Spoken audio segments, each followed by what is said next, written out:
physical actions. Izuku without his shirt on has been doing nothing but training. He kept doing this when the first week was over, meaning another week was left until the sports festival. He couldn't help but spat on the ground after what All Might demanded of him. To relinquish the quirk he tried so hard to master, but Izuku, given it thought, returned it back to his former idol before saying no matter what he does he'll still aim for the top with the remaining sparks of OFA he has in his body.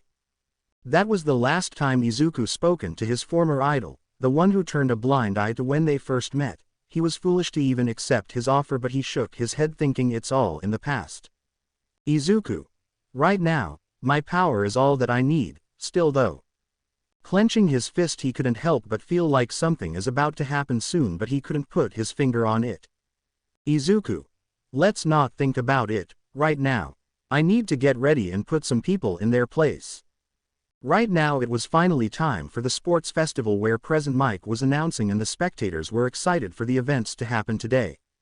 Izuku was seen sitting alone with his eyes closed, feeling his power flowing around his body while visualizing himself fighting a shadow figure. Inside Izuku's mind, donning the clothing of Asura while feeling the heat surrounding his body while staring at a figure. Izuku. Just a little image training will help me a bit because you're the one that I hate. The figure shows itself to be All Might, who had a big grin on his face that it got Izuku's blood boiling. Midoriya. When Izuku heard his last name he opened his eyes, canceling his image training and turning his head to meet Shoto Todoroki, who gave Izuku a look that made Izuku narrow his eyes. Izuku. Is there something you need, Todoroki? Todoroki. On an objective basis I think I'm above you in terms of practical strength. When Izuku heard that, he didn't say anything, but the fact that hearing this from Todoroki caused Izuku to feel a bit of his rage about to burst. Izuku. Todoroki. Not only that, you've managed to get All Might's eyes on you, right? I feel no need to pry into that, but I'm going to beat you. Everyone who saw this were shocked to hear Todoroki declare war on Izuku. Well, some of them were shocked. Kaminari. Oh ho, what's this? A declaration of war from the strongest kid in the class. Kirishima tried to calm things down, but Todoroki only said he's not here to play nice and make friends. Once Izuku got up from his seat, all the students from his class caught a glimpse of his eyes changing, almost being non-existent. Izuku. Todoroki, you may think you have what it takes to best others, but you're surely mistaken. If you really want to take me on, then you better give me all you got, and that includes everyone else. This made Todoroki glared at Izuku, to which Izuku just stared at him with determination in his eyes. Kirishima. Hey Midoriya, you don't need to. But Izuku cut him off while trying to calm down. Izuku. Look Kirishima, we're here to show the crowd what we're made of, and that means during this festival we are all here to give our all, facing each other to see who will come up on top. Izuku then clenched his fist while pointing it towards Kirishima with a smile on his face. Izuku. And I won't be holding back as long as this festival continues. I'm doing this to win. Kirishima stepped back when he heard those words from Izuku, and he couldn't help but smirk, thinking how manly Izuku said that, feeling the intensity in Izuku's voice. Then all of Class 1A heard it was time to start, with Izuku already heading outside. Izuku.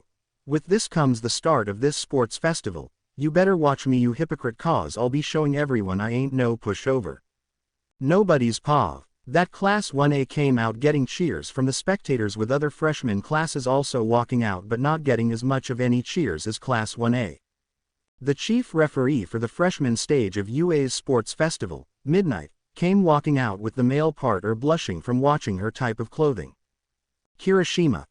Someone should talk to Ms. Midnight on what she's wearing. Kaminari. Yeah, that costumes should come with a warning. Tokiyami. Is that really an appropriate apparel for a high school game? Mineta, who had a thumbs up, approved it with a blush on his face. Midnight then quiets everyone and asks for the player representative, who is Katsuki Bakugo, to come towards the stage. Katsuki, who goes to the stage and tells Midnight he will place first, causing the other classes to rebuke him. Izuku, for one thing, had one thought on his mind too, his fist clenched. Izuku. This proc needs to be taking down a peg or two. Because at the same time he made the rest of Class 1A targets for the other classes. Midnight announces the first event of the sports festival. She reveals the first event to be the obstacle race, a nearly 4 kilometers race around the stadium. All the students were at the starting land getting ready, and they waited until they heard the sound for them to go, which announced the start of the event to begin. Right now we see every student getting ready to prepare for the first obstacle as they hear the sound to begin, with the last sound being louder than the rest. They started to run, but it was a problem for the students to try and get out of the entrance.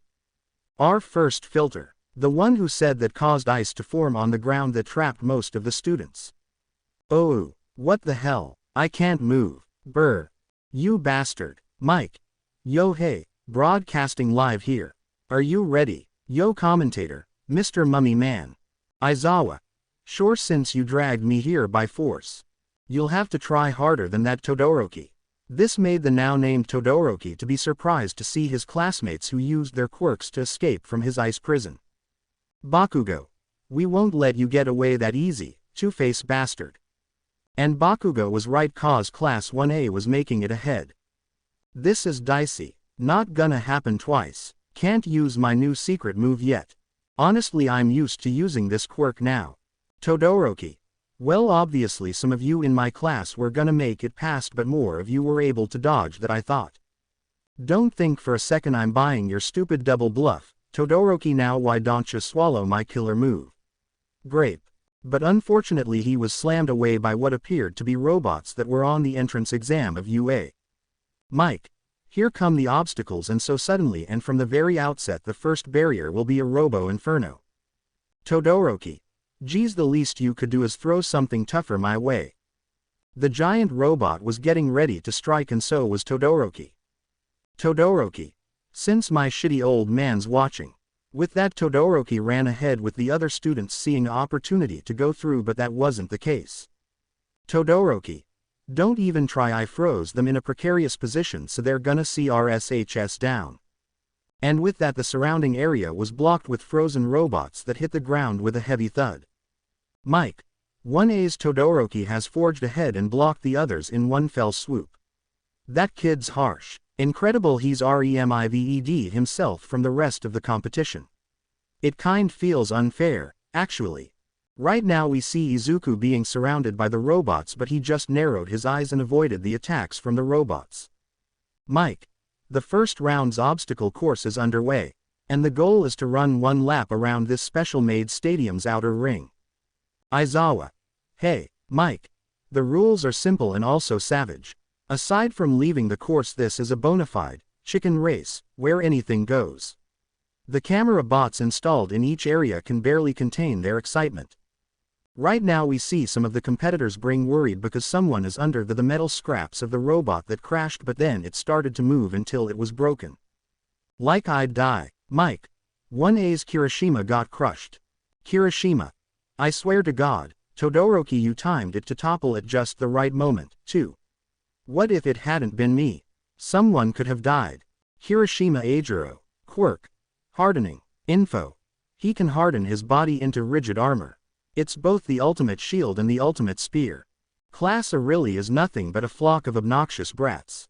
And just then another opening formed. The robot was close to Kirishima. What if it hadn't been me? Someone could have died. Kirishima. You're the dude from Class B. Mike. Class B's Tetsu also got crushed. We love you, man. Tetsu. Quirk. Steel. Infor. His body can become like steel. It's both the ultimate shield and the ultimate spear. Kirishima. Now they're just copy-pasting quirks. Man in jealous. They never have to worry about getting crushed since they can break through easy. For now, let's temporarily combine our efforts to open up Way. Bakugo. You think I'd just let you take the lead? Mike. And 1A's Bakugo has abandoned the ground and vaulted over their heads. Clever, that. But Bakugo wasn't the only one who took to the sky. The rest of Class 1A weren't going to be left behind, and taking this opportunity to brush up what they've dealt with, the fear that was instilled on them, they coped on it and making it their source of encouragement and drowning out their hesitation. With Izuku, he was busy dodging the swift attacks from the robots, and seeing a metal plating on the ground, he picked it up and used it to attack more robots and pushing forward. The obstacle race enters its second stage, the fall, a canyon that must be trekked by walking on ropes. Tsuyu Asui, who used her leaking abilities to land it on the ropes and then crawl her way carefully. Meanwhile, now's my chance to up my appeal. A student from the support course, a young girl with pink dreadlocks YGMES by the name of Mei Hatsume, decides to make herself known by showing off all of the gear she had developed previous to the sports festival. Mei explains that students in the support course can use their equipment to level the playing field with students in the hero course, proceeding to utilize her gadgets and cross the fall, leaving Mina and Ochako behind. Meanwhile, Shoto, who is in the lead, has already finished trekking across the fall and goes to the final obstacle, the landmine field. Many students start crossing the fall, with Katsuki catching up to Shoto and Izuku nearly finished crossing it. Fans in the crowd comment on how Shoto's quirk, as well as his physical abilities, make him stand out. One person attributes this to the fact that Shoto is the son of the flame hero, Endeavor. Despite his lead, Shoto is put at a disadvantage when he reaches the final obstacle, the mine field. Shoto has to trek carefully through the field and is eventually caught up to by Katsuki, who is still using his quirk to fly through the air. He catches Shoto and tries to blast him with an explosion. Meanwhile, Izuku was at the back of the herd and got to work. His actions caused Kyoka to look back behind her to see what he was doing with confusion on her face, but she continued on while carefully not to set any of the mines. Right now Izuku was digging up the mines from the ground until he had enough. He grinned. Izuku. Honestly, if I was the same shy, scaredy cat kid, I would have never done this. Let's fucking do this. And Izuku proceeded using the metal plating and used it to set off all the mines, causing a big explosion that caused the participants and even the crowd to be surprised to see Izuku propelled himself in the air while gaining speed to be in the lead. Causing both Todoroki and Bakugo to be shocked at the turn of events. This didn't sit well for Bakugo. He ignored Todoroki to go after Izuku, while Todoroki does the same, using his ice to cover the ground and running. With Izuku, he started to lose his momentum in the air, but he didn't have to worry, and all he had to was wait for the right moment, and it did, with both Todoroki and Bakugo close to him. It sparked the necessary fuel to set off one more mine that pushed Izuku forward while sending the other two boys get pushed back. Izuku then ran even faster, hearing the shouts of his former childhood friend, but he didn't care. Once he got close, he finally finished the obstacle race, making him the winner. The crowd cheered for him, making him wave. By the time he saw both Todoroki and Bakugo, all he could do was smirk at them. Izuku. You better be serious about winning, cause I'm just getting started. Nobody's paw. A few minutes passed, with midnight announcing for everyone to hear. Midnight. And so it's over. Now everyone, here are the results. The 42 at the top have earned the right to advance. I'm sorry for the kids who failed, but take heart, this festival's showstopper is still being prepared. And now for the post-preliminaries, the final selection. From here on out, even the press corps will team in a white here of excitement, so go all out. Midnight, with so much excitement in her voice, announced the second event, which happens to be the human cavalry battle. Midnight. As it stands, you can form 2 to 4 person teams freely and form a horseback configuration. Basically it's the same rules at a normal human cavalry battle. Swipe enemy riders' headbands and guard your own, except for one thing: everyone will receive points based on their performance on the last trial. If it's anything like the entrance exams points system, then it'll be easy to understand. Which means that the point value of each human warhorse will change based on who's in it. The sound of Midnight's whip caused them to be silent. Midnight, you were right that the number of points you're worth will be 5 points if you placed 42nd, 20 if you placed 41st, 15 for 40th place, and so on. Izuku, if that's the case, then my points will be 221 points. Midnight, with the exception of first place, whose head is worth 10 million points. Izuku, huh, what? Midnight, if I were you, I'd aim for the guy who placed first. This is the chance for the low to supplant the high.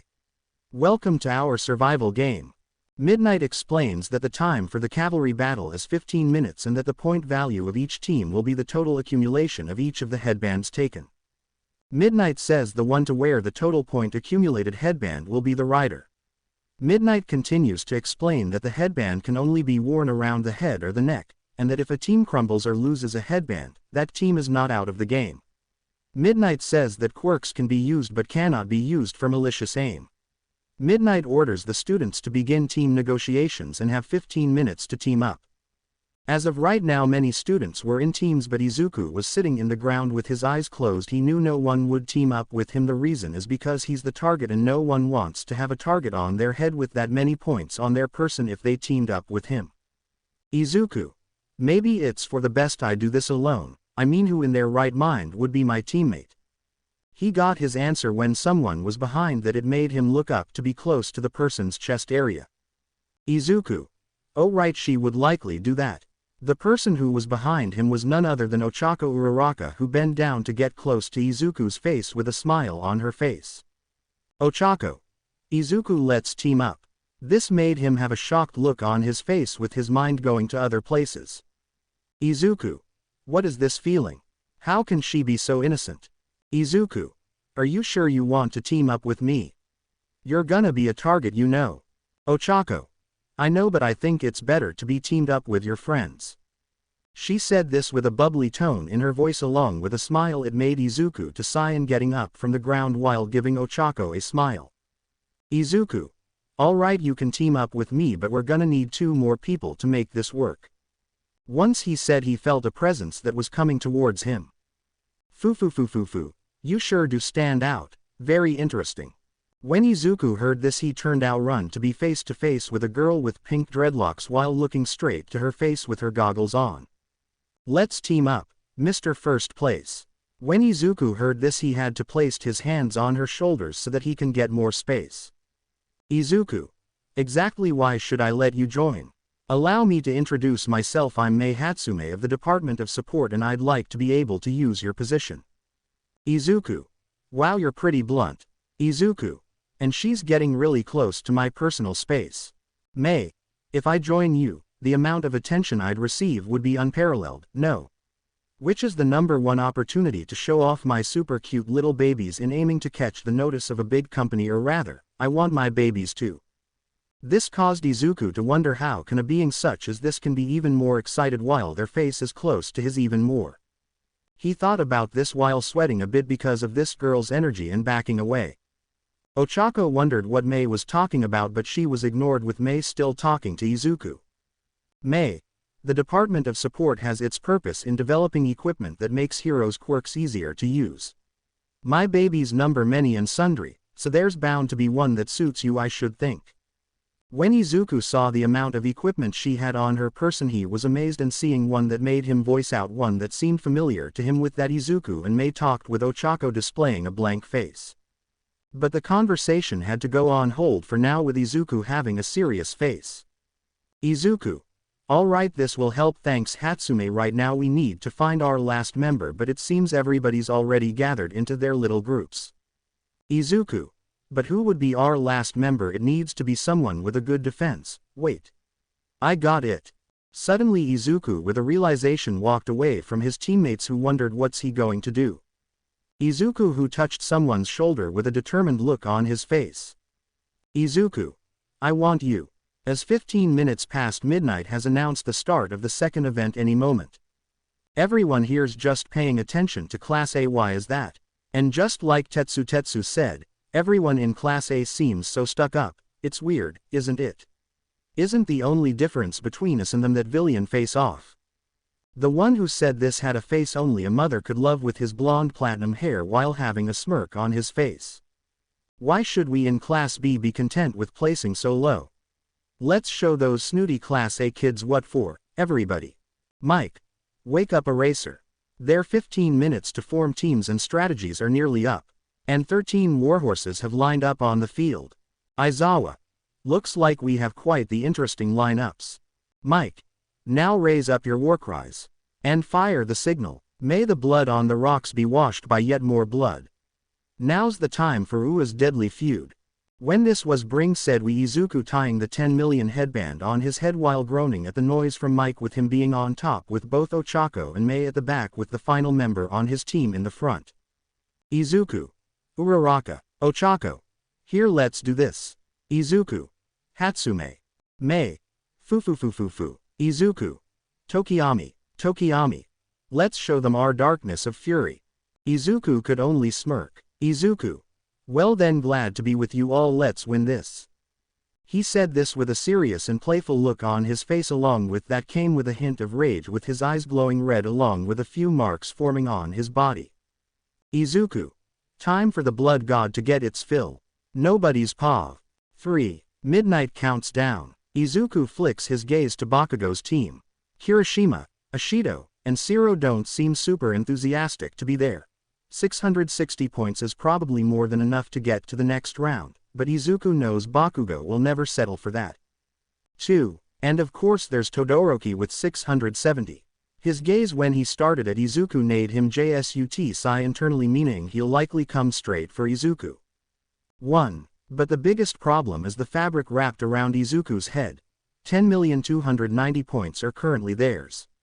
The biggest target on the field by a wide margin. Izuku grits his teeth and had a calculated and calming look on his face that it was almost similar to Nezu. So him, Ochako, Mei and Emi, they need to be ready to move the moment this game begins. Start. The words still hang in the air as several teams descend on Midoriya's team. Izuku wasn't expecting hesitation, but even so, their dedication is impressive. Well, almost. Up. Uraraka cries, pressing her hands against Izuku and Hatsume and herself. Izuku doesn't need to be told twice, making him power on the jetpack he has on his back, making his team leap into the air, outbidding the ground as the dirt below them turns to thick liquid. Izuku grimaces. It would have been a pain to deal with a quirk like that. Airborne. Damn it, someone says as they pass overhead. Jiro. On it, Hagakure. Her jacks whip up at the flying group, but Tokiyami who called out Dark Shadow and send out an attack that blocked Jiro's attack. Jiro. What? Good job, Tokiyami. Uraraka says. We're coming down. They've gotten some distance now, and the team takes a moment to get their bearings. Hagakure's lost her headband somehow, and that's not the only exchange going on. We've got the best evasion here, says Izuku. Let's try to line up the other teams so they hit each other. Brilliant plan, 10 million. Hatsume says. The timing might be tricky, but I think we can do it, Tokiyami says. Unfortunately, at that moment, Bakugo appears, rocketing towards them from off his horse. This made Izuku suddenly had a ballistic look on his face that his eyes almost became non-existent with his red. His team saw that his arms were coated in gauntlets that covered from his close to his elbow to his fingertips. Riding a little high there, aren't you? He sneers. Don't be so arrogant. Bakugo extends a hand towards Izuku who got ready to strike back, but that didn't happen. Rider, brace, yells Hatsume. She whips an arm around and her gun snaps into place in her hand. There's a bang and a net wraps itself around Bakugo. What the? But before he can hit the ground, Zero wraps tape around the bound boy and reels him back in. What an interesting strategy, calls present Mike, but is it even allowed? As long as he doesn't touch the ground, says Midnight. This got Izuku out of his little bloodlust fest and trying to stay focused. Keep moving, Izuku calls. We can't stand around out here. Especially because another horse has caught up to them. Shinso's horse, specifically. He has Aoyama in the front, and Ojiro with a 1B student in the back with them all have a hazy look in their eyes. Now, Shinso calls. We, says Aoyama, a laser firing from his stomach. Get back, Izuku calls, and none of them hesitate.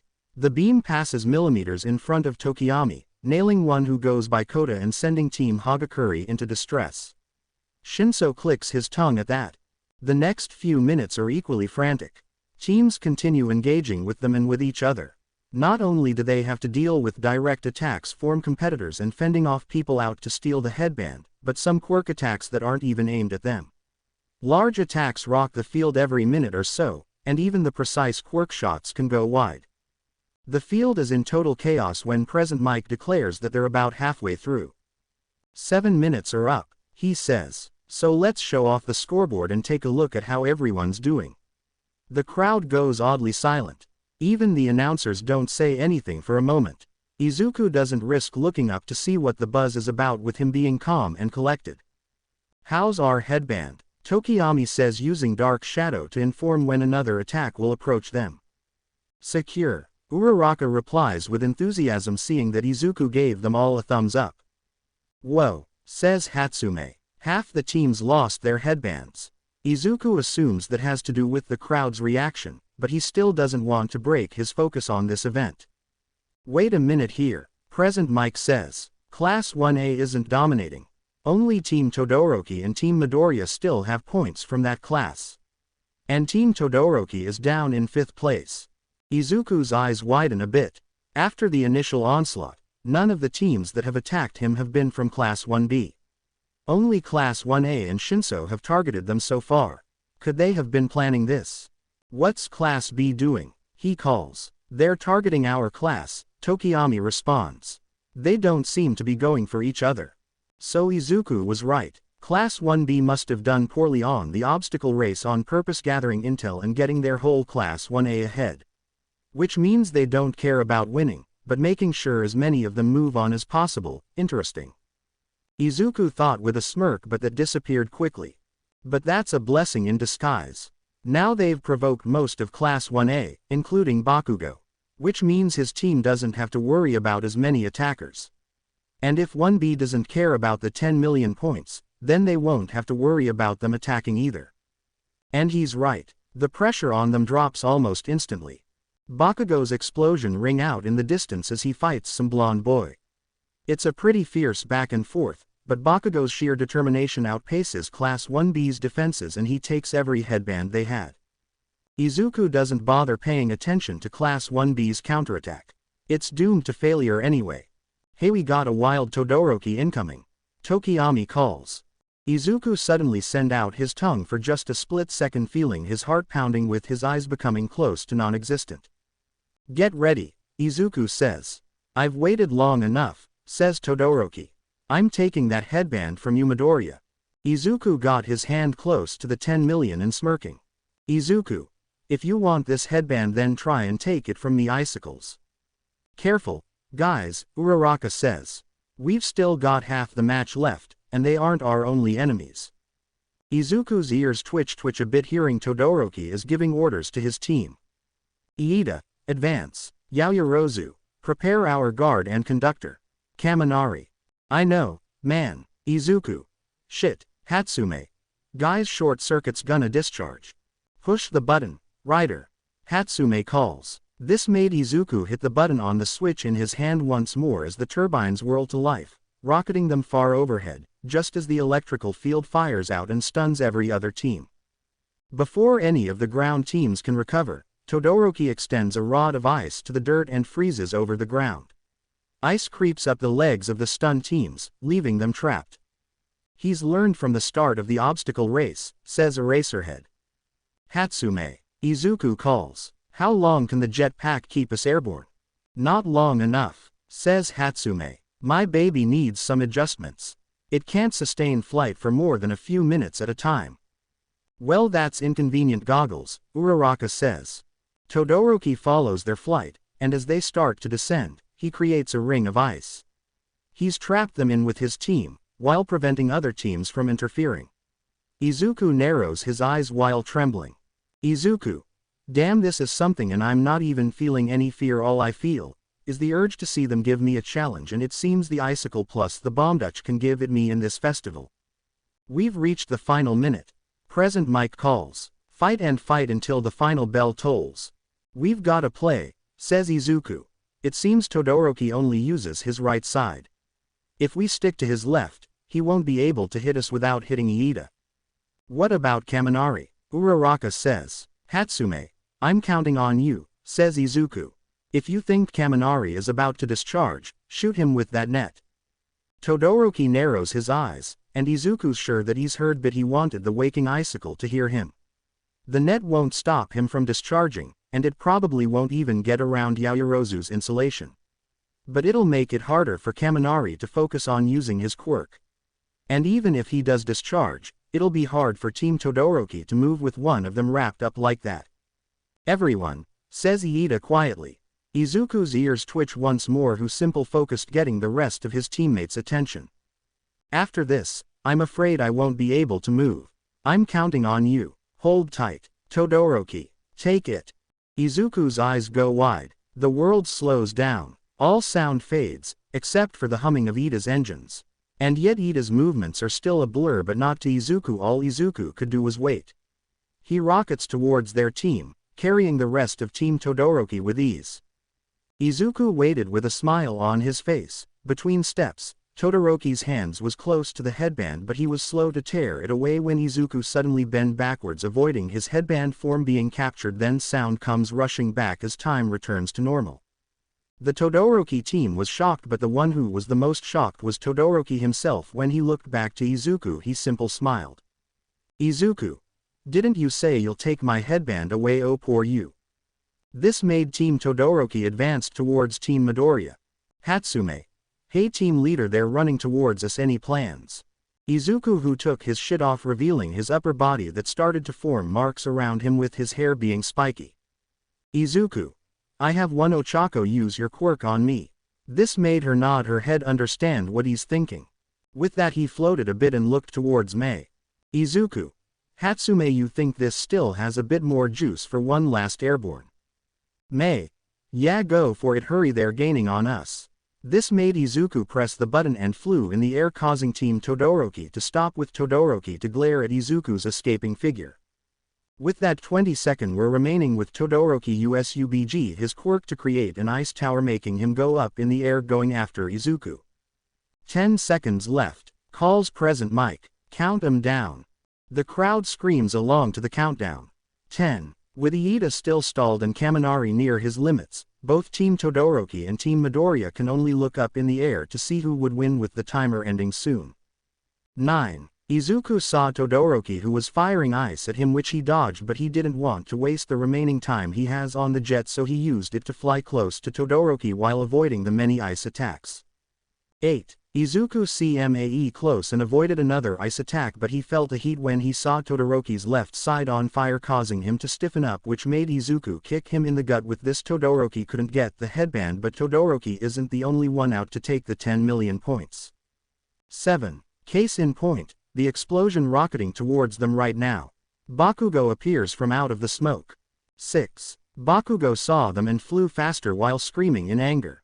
5. With Izuku, he saw Bakugo and got ready, with Bakugo getting close, getting ready to blow Izuku away, but that wasn't the case. Izuku, who maneuvered in the air and drop-kicked Bakugo in the face, but Bakugo wasn't given up.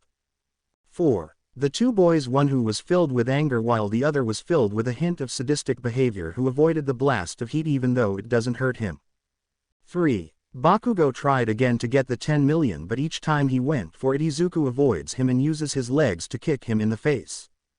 2. Bakugo screamed in rage, but it wasn't enough and suddenly got punched in the face with enough force to make him stagger in the air while getting close to the ground. 1. Izuku was also getting close to ground but at a slower pace and waited. Time up. Present Mike screams. Bakugo then falters midair, face planting into the dirt only centimeters away from their team. Uraraka leans back on Tokiyami, who was letting out a loud sigh of relief. Hatsume slides the revolver back into position on the side of her arm when she saw Bakugo, who was close to their direction. With Izuku, he landed on the ground and sighed of relief, having a smile on his face while giving his teammates a thumbs up, who gave him back the same gesture. With that came the end of the cavalry battle, but to Izuku he saw that his gauntlets along with his new look were still on and he couldn't help but glare and clenching his fist. Izuku. Something isn't right. I can feel it. Nobody's paw. Right now inside the waiting room is where we see Izuku, who was taking calming breaths, trying to control his rage, but it wasn't helping. Because of what happened a few minutes ago. Flashback. Now, we will take a 1-hour break for lunch before we start the afternoon festivities. See ya in a bit. Present Mike announced before many people in the crowd got up from their seats as they went to go get something to eat. Hey, Eraserhead, let's go grab food. Go get it yourself. I'm going to sleep. How many naps does one man need? Present Mike asked as Aizawa had taken at least 5 naps already. No, we lost. Mineta yelled in horror as he and his team didn't qualify to advance to the next round. How disappointing, Suyu said in a neutral tone as losing didn't seem to have bothered her much. The frog girl proceeded to walk towards to her pink-skinned friend. Mina, congratulations, Suyu said. Mina rubbed her neck as she didn't seem too thrilled at the fact that she was advancing. Yeah, well, thanks and all, but Bakugo just let me join to use against Todoroki's ice, so I don't know if that really reflects my abilities. Iida, I had absolutely no idea that you had a super secret special move like that. No fair, Ochako whined as she was jogging in place. It has nothing to do with fairness. I just wasn't using it as intended. I wanted to do something that could compete with Midoriya. But it seemed like it did not matter either way. He was always 5, 6, or 7 steps ahead of everyone. He truly was something else. The engine quirk user stated as he still couldn't get over the fact that their class president was able to trick them into thinking Team Todoroki had taken the 10 million points. Yeah, he was amazing. Speaking of which, where is he? Oh, Midoriya-kun. Well, when we were talking, Todoroki came up to him and asked if they could speak in private. He said yes, and they went to go talk where nobody else would be around to eavesdrop into their conversation. Momo said as they were walking to go get something to eat. Really? What would Todoroki want with Izuku-kun? Ochako asked as she hoped that nothing bad happened between them. Momo placed her finger to her chin as she began thinking. Honestly, I have no clue. Faculty and student entrance. Izuku and Shoto were currently in an empty tunnel as they stood across from one another, both looking directly in the other's eyes. Izuku decided to break the silence. So, what did you want to talk about? Shoto made no response as he continued to coldly stare at Izuku. His eyes unwavering. Izuku just sighed internally at how silent this guy is. Why did he want to talk when he himself doesn't speak? Alright then, let me try a different approach. Izuku thought. If we do not hurry, the cafeteria will more than likely be really crowded. Quote. Still no response, and this made Izuku started to pop a vein on his forehead. If you're just not saying anything, then this is a waste my time, Izuku said, about to leave. I was overpowered. Huh, Izuku said as he was confused by Shoto's first sentence ever since they got there.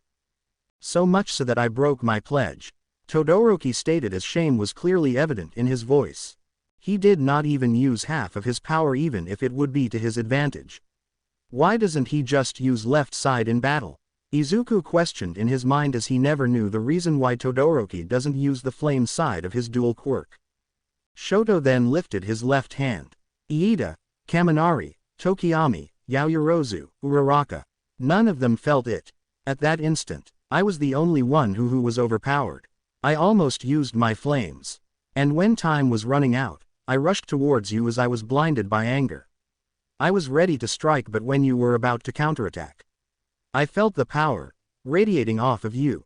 The same kind of power that All Might radiates, Shoto said as he continued to stare at his left hand. Izuku narrowed his eyes and his hands clenched when hearing his name. Yeah, and what is your point? What are you trying to say? What I'm trying to say is that I felt something similar coming from you, too similar. Izuku's hairs covered his eyes, feeling those changes coming back to him little by little. You dare compare me to that fucking disgrace of a hero. Izuku was getting really close to set off the built-in anger in his very being. Shoto now stared back at Izuku, who was trying to calm down, but then. Midoriya, are you, quote. Izuku, who showed a calming look, stared at Todoroki for what Shoto was about to say. Quote.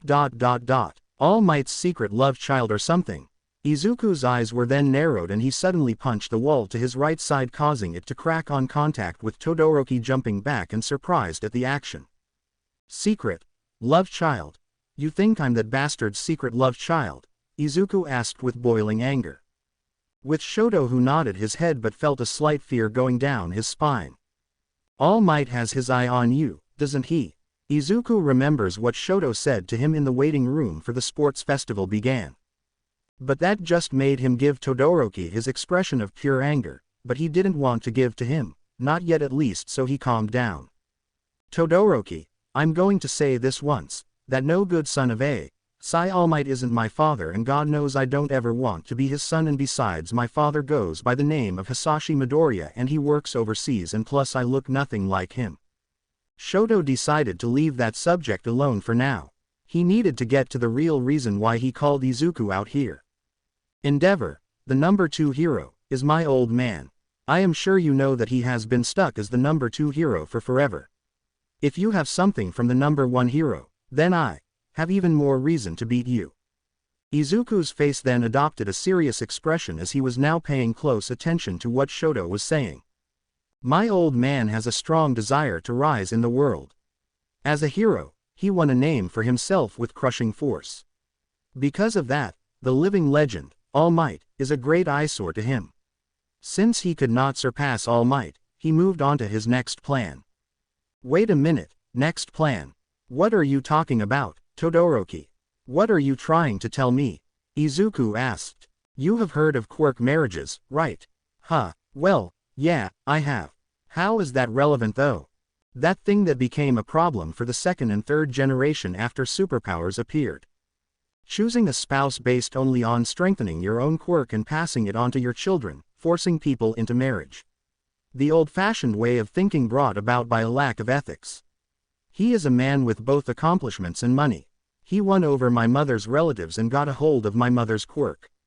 He is trying to fulfill his own desire by raising me to be a hero to surpass All Might. Izuku couldn't say anything except unintentionally causing small sparks around his fingertips that went unnoticed by both boys. So, you were the result of a quirk marriage. You were created for the sole purpose of surpassing All Might because your own father could not do it before you. Shoto nodded. It's so annoying. I will not become the tool of scum like that. In my memories, my mother is always crying. Shoto brought his left hand over to the left side of his face to where his large red scar was located. Do you want to know how I got this scar on the left side of my face? Izuku didn't reply as he waited for what Shoto was going to say next. He took his silence as a yes. Your left side symbolizes the blood of the devil, that which is your own father. Quote. That is what my mother said as she poured boiling water on my face. Shoto said depressingly, as the memory has traumatized and scarred him both physically and mentally, emotionally. Izuku's eyes became big with horror as he could not believe Shoto's own mother would say something so ugly to him at such a young age. Quote. That's horrible, Izuku simply said, as there weren't any better words or phrases to describe such a traumatic event. No mother should ever do or say something like that to their child, no matter what. The child didn't even understand why he deserved such ruthless punishment like that. Basically, I picked a fight with you to show him what I can do, without using my damn old man's quirk. No, I will reject him completely by winning first place without using it. Shoto said as nothing but cold, dark hatred could be seen in his eyes. Izuku began shaking a little as he saw and sensed the hatred within Shoto. Todoroki, you grew up in a completely different world than I did. While I was suffering due to a lack of a quirk, he suffered because of his quirk and meaning behind it. It quite honestly makes feel like my old self, the feeling of being scared how somebody could go through so much, just because they were born. It had nothing to do with their choice. He had to go through all of that just because he was born. I would never be able to understand what a hell like that is like. Shoto began walking away. I don't care if you can't tell me how you are connected to All Might. No matter what you are to All Might, I will rise above you with just my right side. I am sorry for wasting your time, but I just had to get that point across. I'll see you in the finals. You better prepare yourself. If this were a comic book, he would be the main character. That is the kind of backstory he has. I have nothing compared to that. But still. Wait, Izuku shouted as he walked up to catch up to him. Shoto stopped walking, but he still had his back facing Izuku. Izuku frowned. Look at me when I'm speaking to you. Izuku commanded with a more authoritative tone in his voice. Shoto then turned around as he looked Izuku dead in the eye. The coldness and hatred had not left them. Honestly, I always thought that I've been supported by others, but to me that's a lie. The only reason I am here is because of what I'm capable of. How I get to live my life without the words of those who gave me self-doubt, pain, suffering, and the path that's been set for me is nothing but a hollow road in my eyes. Honestly, our motivations could not be any more different, but if you honestly think that sad story you just told me is enough to make me lose, then you're sadly mistaken. In fact, it even motivates me more. That declaration of war you gave to me in the waiting room, and I'll say it one more time towards you, Shoto Todoroki, I'll return that. We will face each other in the tournament. And when we do, I know it will be a long and hard-fought battle, but I will win in the end. I will beat you, and I will win the sports festival to show the world that my path will be burning rageful. Shoto looked at the green-haired boy for a moment before he smirked and said, that's quite some confidence you got. Why have you not shown this side of yours before? Oh well, I guess I'll see you in the finals then. I'll be waiting for you to deliver on your promise. He then walked away as he left Izuku standing there alone. Or so he thought. Izuku turned his head behind, with rage in his eyes, to the person who had been hiding there and been listening the entire time. Everything that was said here stays between the three of us. I expect you to keep Todoroki's personal information to yourself if you don't want to feel my wrath. Remember that, Bakugo. Izuku then walked away to go get something to eat. He was pretty hungry after all those 2 preliminary rounds and needed to make sure he was at full strength for the real tournament. 1 hour later, now that lunch is over, it's finally time to reveal the last game. But before that, there's good news for all of you who did not make it to the finals.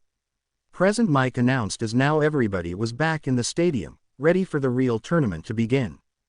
This is just a sports festival, so we have prepared recreational games that everyone can participate in, too. We've even brought real cheerleaders from America to liven things up. As Present Mike was about to move on, he and the rest of the audience plus the participants noticed something peculiar. What are they doing? Aizawa lazily asked. The center of attention currently were all of the female students of Class 1A were dressed up in orange UA cheerleader uniforms that really showed off their assets. What's the matter, Class 1A? What kind of fan service is that? Present Mike cried out as the majority of the males in the stadium were ogling their curvaceous figures, which the cheerleading uniforms didn't fail to display. Mineta and Kaminari gave each other a thumbs, both with a perverted grin on their face. Mineta, Kaminari, you tricked us, didn't you? Momo yelled in fury as she got a giant red tick mark. The 2 pervs told her and Jiro that everybody was required to wear cheerleading clothes to do a cheer battle in the afternoon. But clearly, that was all just a lie to get the girls to wear sexy outfits. The sexy vice president of Class A dropped to her knees with a sad sigh. Why am I always caught up in Mineta's schemes? I even used creation to make the outfits. Quote. Ochako patted her back in an attempt to comfort her. Hey, lighten up, Yaomomo. It ain't all bad, the zero-gravity user said as she took a quick glance to the corner of her eye to see a certain green-haired young boy who had a slight blush on his face, but he didn't look away, and this caused Ochako to smirk inwardly as for some reason, seeing Izuku getting flustered from seeing her like that made her feel content. Those are so dumb, Jiro yelled as she threw her pom-poms to the floor in frustration. Well, there is still a little time left before the finals, and it'd be a pain if things got tense. It's fine. Let's do it, Toru exclaimed in excitement as she didn't mind showing off a little. What, Toru? You like this, huh? Suyu rhetorically asked. All right, everyone, let's have fun competing in the recreational games. When that's over, the 16 from the 4 teams that made it to the final round will duke it out tournament style, 1-1-1. Present Mike announced. The last round is a tournament where we fight 1-1-1, huh? I'm going to stand on the stage that I watch every year on TV. Hiroshima said as he pumped his fists. Was it a tournament last year? Mina asked. It's different every year, but there's a one-on-one competition every year. Last year, it was a sports Chanbara match. Zero said. Now, let's prepare to draw lots to determine the bracket. Midnight said as in her hands was a yellow box labeled, lots. Once the bracket is determined, we'll have the recreational games and then start. The 16 finalists can choose whether or not they want to participate in the recreation. I'm sure some of you want to rest or save your strength. Now from the first place team. Excuse me, Ojiro suddenly called out as he raised high hand. I'm withdrawing. Everybody gasped. Ojiro, but why? Izuku asked with narrowed eyes towards his classmate. This is a rare chance for pros to see you. Tenya exclaimed as he too was shocked to hear that Ojiro wanted to quit. I barely remember anything from the cavalry battle until almost the end. I think it was that guy's quirk. Izuku narrowed his eyes as he scanned through the participants. If I remember correctly, Ojiro was with.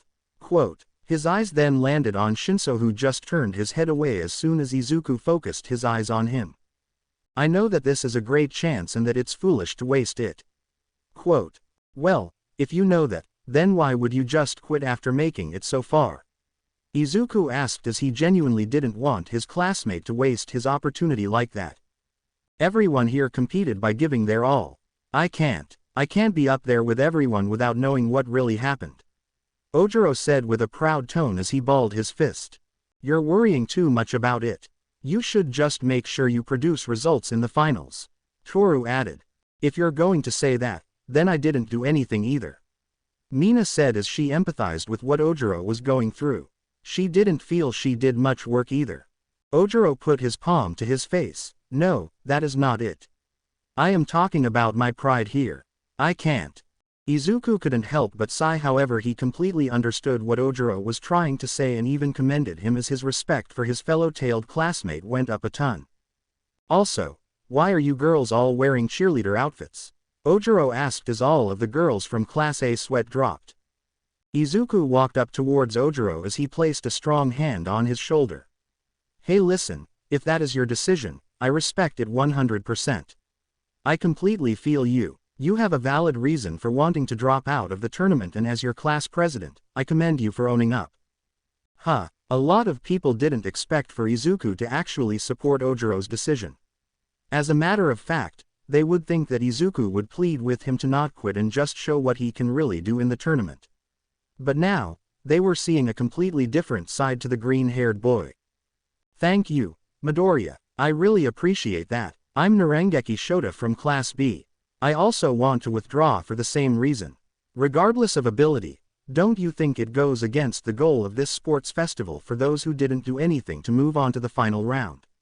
One chubby student with silver hair said to Midnight as he also felt that he did not deserve to advance to the tournament. What's with these guys? They're so manly, Hiroshima said with tears coming out of his eyes. This is an unusual turn of events. We'll have to see what the chief umpire, Midnight, has to say about this. Present Mike said as they awaited the R-rated hero's decision. Youthful talk like that is something that turns me on. Shota, Ojiro, I accept your withdrawal, Midnight said with a lecherous grin. Did she just say that turns her on? Kaminari asked with a sweat drop. Bro, just roll with it, Hiroshima replied as he also sweat dropped. I'm going to do it, okay, Aoyama said as he placed his hand on Ojiro's shoulder. In that case, we will have to move up 2 people from the 5th place cavalry battle team. Midnight hummed. If that's what's going to happen, then rather than us, who barely did anything during the cavalry battle, it should be them, right? Itsuka said as her teammates nodded in agreement. The ones who fought to the end and stayed in the top, which is Team Tetsu, right? Huh, Kendo. What are you doing? Tetsu asked as he thought it was idiotic for her to throw away her opportunity like that. Don't worry, you just show them what it means to battle a student from Class 1B, Kendo said with a smile on her face with the rest of the class agreeing. Why you guys? Tetsu cried out to the heavens thanking God for this opportunity. His team then agreed that Tetsu and Abara should be the ones to advance seeing as they were the two that did the most work during the cavalry battle. And so, Tetsu and Shiozaki have moved up to make 16. Now we will draw lots randomly to decide who faces who in the first round of the tournament. In this box are 16 balls numbered 1 through 16. The way the brackets will work is that when one person gets a number, the other person with the number directly after or before it will be their opponent. So for example, if somebody draws number 1, then the person who draws number 2 will face the person with number 1. So 3 and 4 will face each other and so on, until we get up to 15 and 16 which will be the 8th match of the first round. So without wasting any more time, let's decide the brackets. Izuku Midoriya, come up first and draw your number. Midnight announced as she explained the rules of determining the brackets. Izuku walked up to the yellow box and stuck his hand in it. He shuffled the balls for a couple of seconds before he grabbed a hold on one ball and pulled it out of the box. He looked at it and raised his eyebrows in surprise. Wow, well I got number 1. I guess that means I won't have to wait to fight since I will be in the first match. Izuku said as he gave the ball back to Midnight and recorded his draw. Wow, so Midoriya got number 1, huh? We won't have to wait to see some real power. Hiroshima said excitedly as he pumped his fists, secretly hoping that he will draw number 2 so that he will get to face Izuku right off the get-go. He wonders how his hardening quirk will fare up to his signature smashes. Lucky bastard, I wanted number 1, you better hope I don't draw number 2, because I'm itching to finally kill somebody in a one-on-one. Katsuki yelled in anger as he wanted to be in the first match. Does he always yell like that? Kendo asked Izuku as he walked back next to her. Honestly, I'm still surprised the prick hasn't lost his voice all these years. Izuku replied. The rest of you, come up and draw your numbers. Midnight said. I got 15. Zero said. Damn it, I got fucking 5. You got lucky this time, Deku. Bakugo yelled. Fate has chosen number 7 for me. Tokiyami dramatically said. Number 4. Then, that means I will be participating in the second match. Iida said. I drew number 8, Momo said. All of ya better hope you don't draw number 11, because you will then be facing Wa. Number 12 has chosen me, Aoyama said. I got number 11, Mina said as she smirked at Aoyama. Me and my babies got number 3. Hatsume said. Huh, it looks like I won't have to wait long. I drew number 2, Shinso said as he stared at Izuku. I got 6, Ochako asked in shock. Wow, I got 9. Kaminari said. Number 14 for me, Hiroshima exclaimed. What? I got 13. Our fight is going to be too redundant. Tetsu yelled. My prayers have lead me to number 10. Abara said. 16. Shoto said in a monotone tone as he realized he's going to have to wait a little bit to fight since he will be in the last match. Okay, now that everybody has drawn their numbers, let's take a look at the official bracket. Midnight announced as she pointed her whip towards the jumbotron that displayed the entire bracket. First match Izuku Midoriya vs. Hitoshi Shinso. Second match Mei Hatsume vs Tenya Iida. Third match Katsuki Bakugo vs Ochako Uraraka. Fourth match Fumikage Tokiyami vs Momo Yaoyorozu. Fifth match Denki Kaminari vs Abara Shiozaki. Sixth match Mina Ashido vs Yuga Aoyama. Seventh match Tetsu vs Eijiro Kirishima. Eighth match Honta Siro vs Shoto Todoroki. Izuku took a look at the bracket, as he saw the name of his opponent. The first match of the first round, huh? Wait a minute, if I remember correctly, Shinso was the team captain of Ojiro's team. It's you, isn't it? Izuku Midoriya, Shinso said out of nowhere as he was behind Izuku. Izuku turned around to face him, and as he did, he suddenly remembered where he saw this guy before.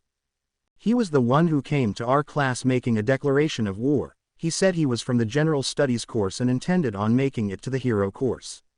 He's pretty bold, but unfortunately it won't be enough, Izuku thought in his mind as this was the first time he was socially interacting with the purple-haired General Studies student.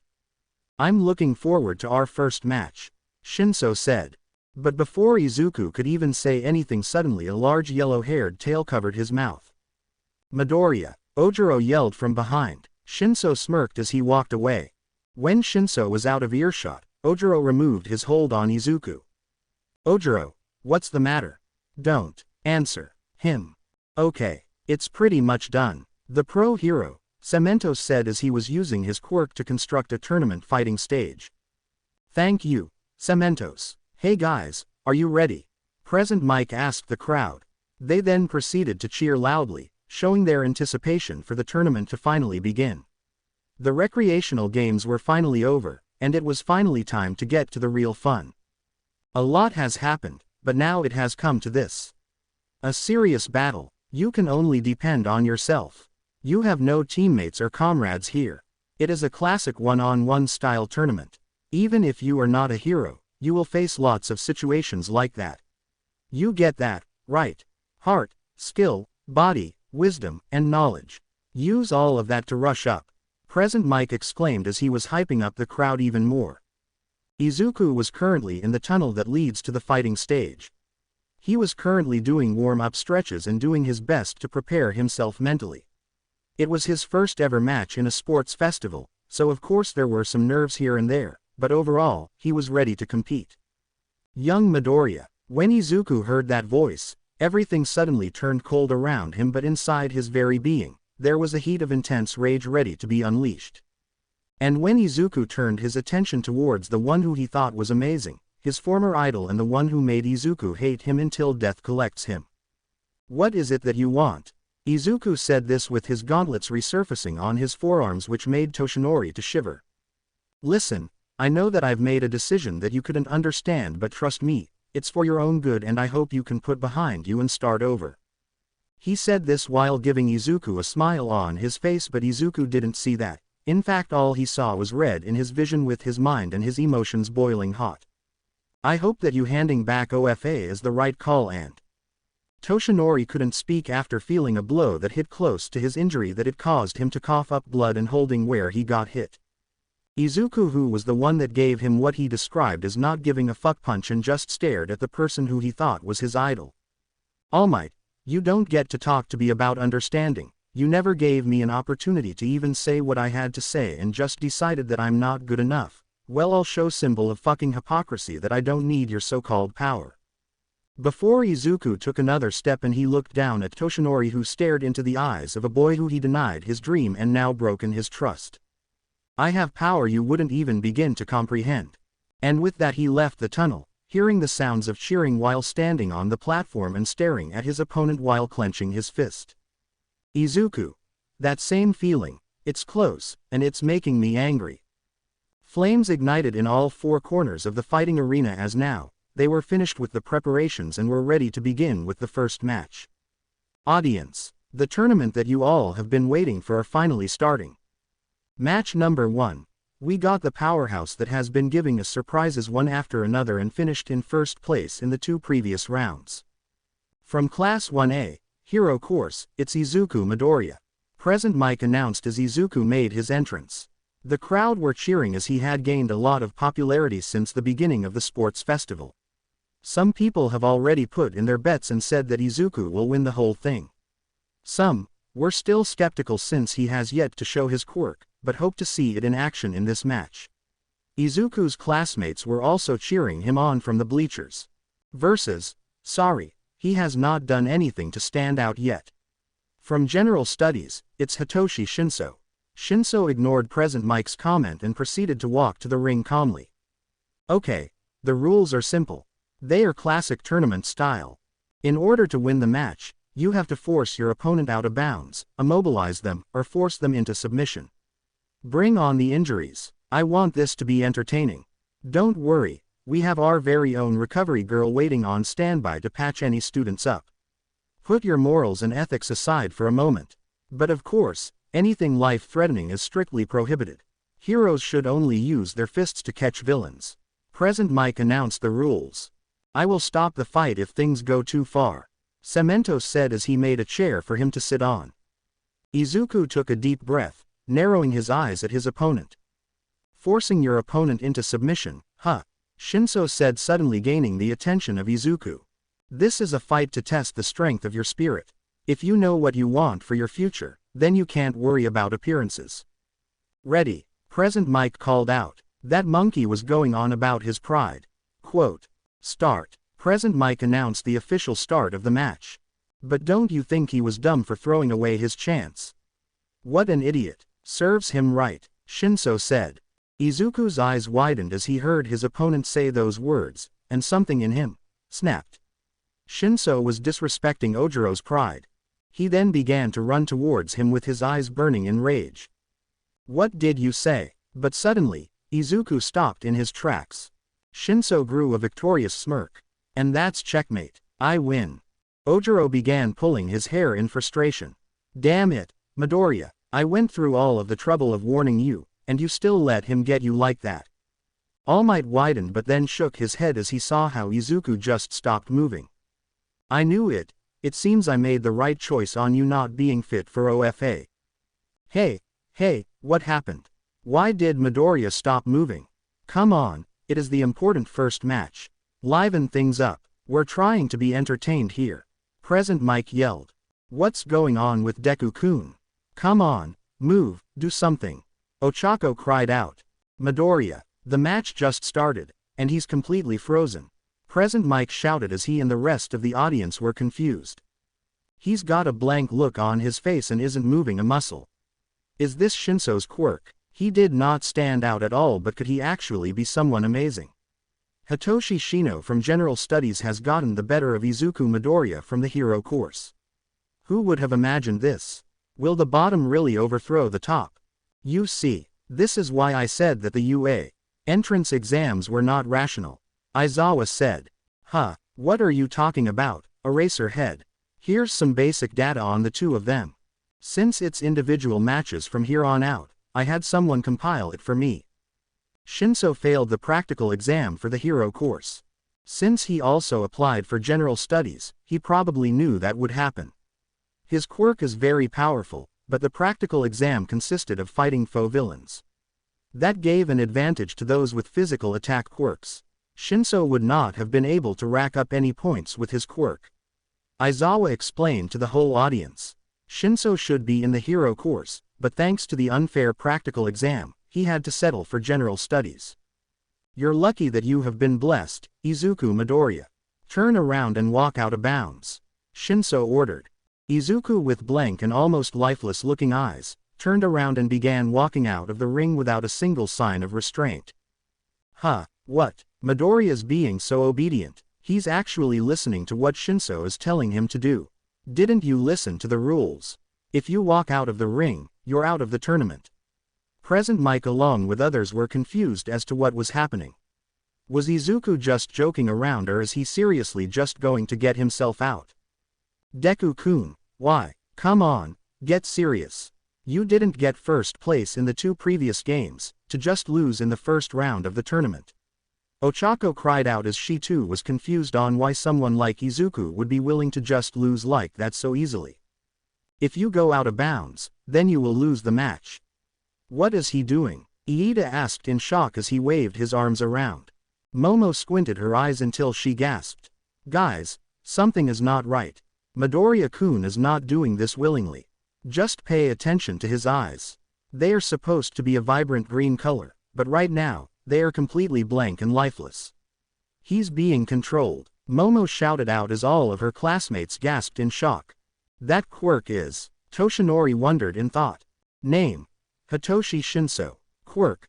Brainwashing. Answering his questioner replying to him turns on a brainwashing switch in his opponent's brain, forcing them to do whatever he says. If he does not want the brainwashing switch to turn on, it won't.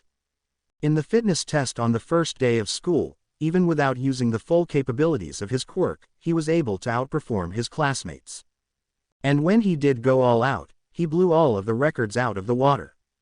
On the other hand, Shinso scored lower than average in these tests compared to the hero course. So if they were to fight normally, then Midoriya would undoubtedly win. If he can just overcome Shinso's brainwashing, well, either way, this will end quickly. Aizawa said as everybody was not expecting the powerhouse Izuku to lose so easily against a student from general studies who had barely done anything in the 2 previous games of the sports festival. Meanwhile, with Izuku, although he had no control of his body, his mind was still running normally. What's going on? I can't control it. My body isn't listening. It's like my head is filled with fog. No, damn it. Stop, stop. I order you to stop. Even though Ojiro warned me. Damn it. Hey, I know what I'm going to ask you right now is pretty selfish, but please beat him for me too. Please, do it for my pride. As a fellow martial artist, you understand, right? Of course I understand, and don't worry, I promise, I will win. I will not let you down. They then both gave each other a fist bump full of honor and pride. Damn it, is it really going to end this quickly?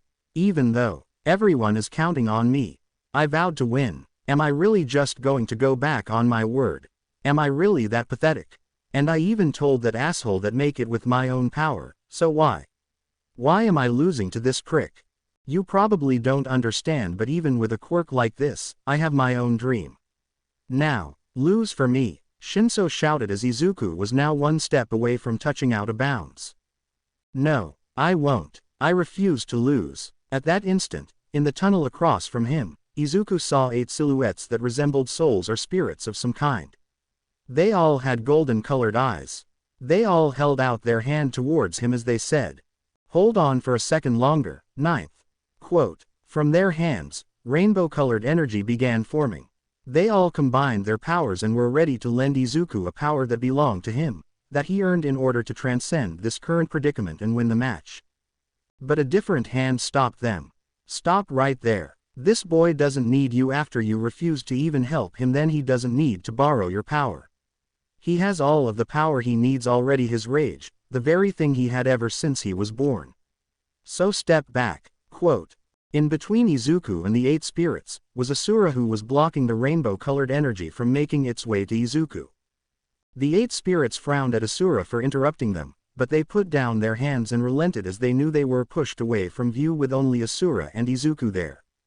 Asura turned his attention towards Izuku. It seems you were close to accepting back your old self, and you were close to acting like those 8 stubborn idiots. Your own classmate warned you to not talk or reply to Shinso, but your rage got the better of you and you talked instead of using your fist. But I guess I can't really blame you. He disrespected the pride of your comrade. And you weren't going to let him get away with that. You did what you were supposed to do. Quote. Asura then hardened his gaze at Izuku. For you to lose to some mind-controlling trick is unacceptable. Are you really going to let this purple-haired fool ruin your dreams and ambitions? You made a vow to win. You made a vow to avenge Ojiro's pride. And as warrior, know as someone with the power of wrath, you must never go back on your word. If you do, then it's meaningless to even have this power. Is that how you want your legacy to be remembered throughout the ages? As a someone who quits. As a loser, who lost a borrowed power. Quote. Izuku suddenly felt his rage build up even more along with his aura. Asura then walked towards Izuku and placing his hand on the boy's chest. Remember these words, Izuku, and let them be engraved in your mind. It will take more than head games to stop me. You may have invaded my mind and my body. But there's one thing a demigod always keeps. Quote. Izuku's eyes widened as he stopped walking and was half a step from going out of the ring. A glowing aura also began to surround him, with the lines turning orange and his eyes glowing red. His pride. Quote. His pride. Both Izuku and Asura yelled out simultaneously as a orange flame-like light surrounded Izuku erupted violently as the energy and heat lighted up the entire arena and created large shockwaves that were strong enough to knock everybody off of their feet, even the pro heroes. Oh my goodness, what is this? Midoriya just caused an earthquake and a light show. Present Mike called out as now everybody was able to recover from Izuku's huge glowing outburst. This sensation, that power. In the USJ. It is too similar to be a coincidence. Shoto thought as he stared at the smoke that was hiding Izuku. Midoriya, just what are you hiding?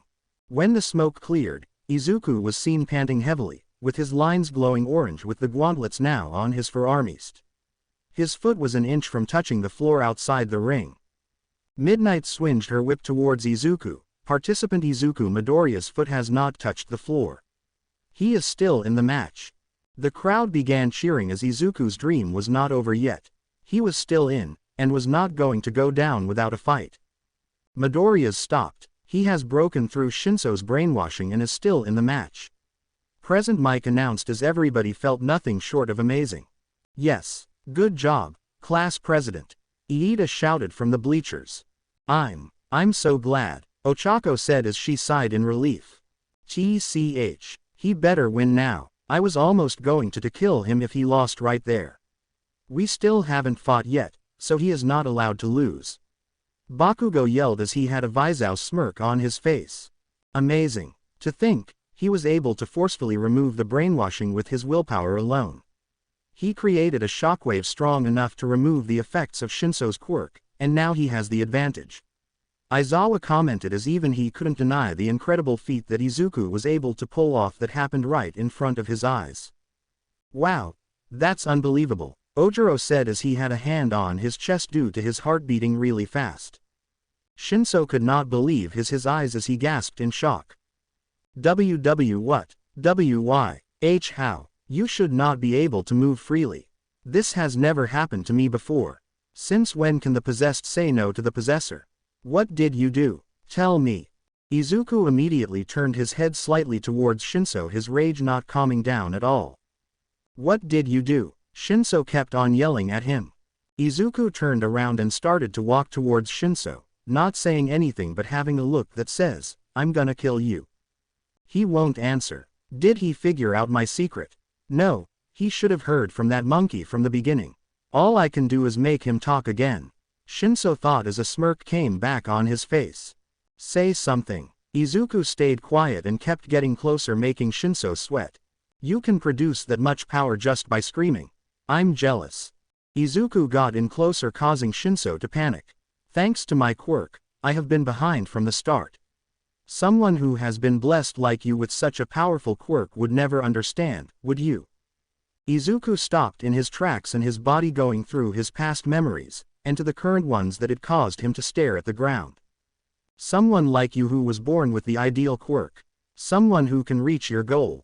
Izuku got even more angry. The voices, the humiliation, the words from his supposed idol, it caused him to snap. Shinso saw that Izuku was staring at the ground and was not moving. You're looking down on me. You dare ignore me. You're just like everyone else. You look down on me because I was born with a quirk that would fit a villain. Damn you. What makes you so special? Just because you were born with a better quirk. It's not my fault I was born with the quirk I got. Life is not fair, and I just have to live with it. You were gifted. You were born with an amazing quirk. You got the luck of the draw. Say something about that, you damn monkey. Shinso ran towards Izuku and threw a punch straight at his cheek. The punch was filled with pure rage and built-up anger. However, the punch did not even make Izuku flinch. Shinso grit his teeth and threw another punch, this one aimed for his forehead. Izuku caught this punch this time as he squeezed Shinso's wrist.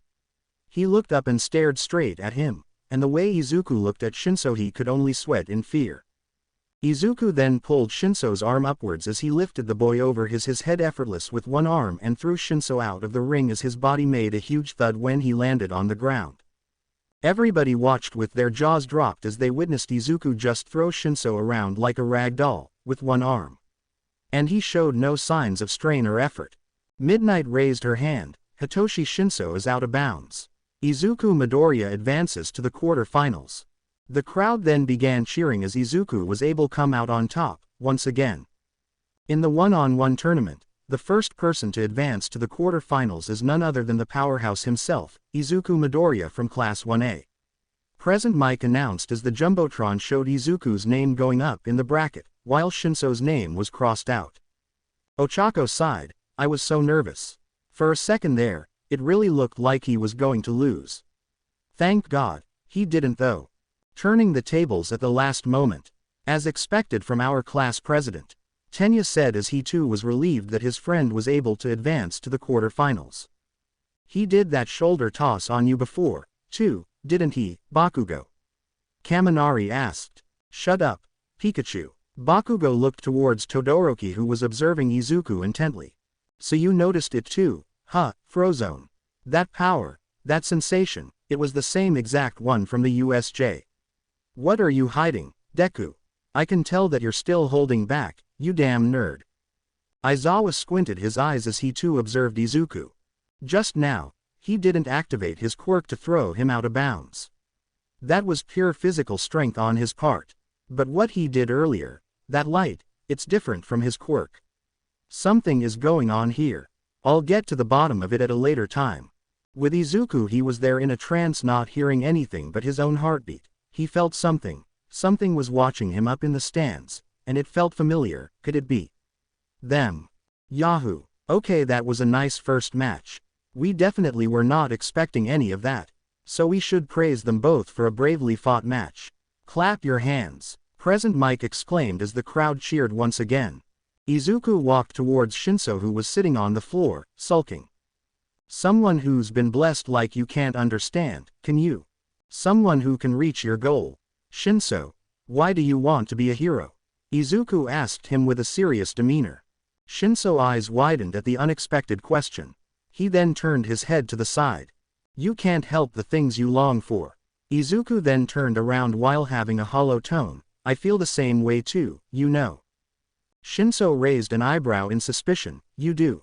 Being told you can't achieve that goal, being labeled as an outcast, and yet I still kept pushing, and kept going. Izuku's eyes then gained a hint of sadness. But, people told me that I could not. That I couldn't become a hero like that no matter how hard I tried.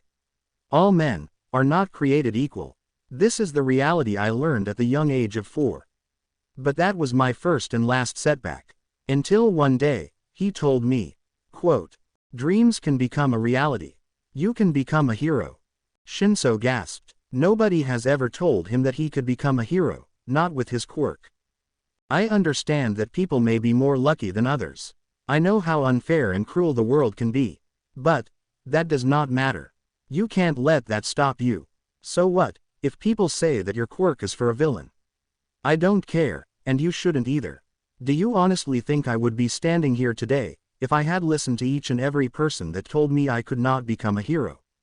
Do you? Shinso's mouth was wide open before he regained his senses. No. Exactly. That is exactly my point. You can't let those people bring you down. Because if you do, then you will be proving them right. And you're better than that. You can never allow another person to dictate your whole life. Don't ever let somebody tell you that you can't do something. Not even me. No more of this. I can't. Bullshit. The only person that can stop you from achieving your dreams is yourself. So don't let yourself stop you. Izuku held out his hand to Shinso. Your quirk is amazing, Shinso. And with it, you will become a hero. I will make sure of it. I won't let you down. So what do you say? Do you want to become a hero? Do you want to go beyond plus ultra? Shinso stared at Izuku in amazement and shock. Why was this guy trying to help him? He disrespected his classmate and accused him of lying, and yet he still had that same strong and determined look in his eye. Shinso grabbed Izuku's hand with a tight grip. Yes I do. Izuku smirked. That's more like it. You were really cool, Shinso. Good job. I was really surprised. You're the star of general studies. You put up a great fight against the guy who placed first in the obstacle course and cavalry battle. That's freaking amazing, dude. Props. All of Shinso's classmates were congratulating him for being able to almost defeat Izuku, who has become a favorite to win the sports festival.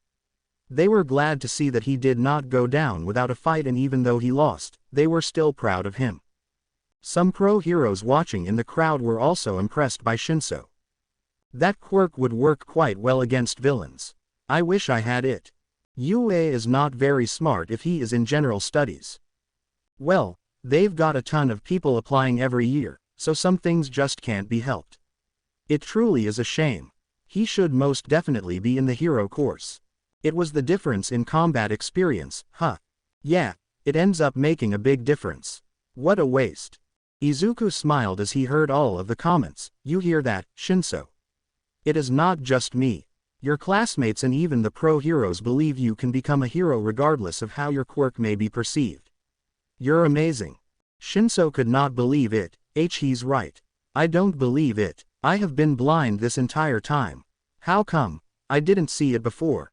I have finally opened my eyes. Shinso looked at Izuku straight in the eye.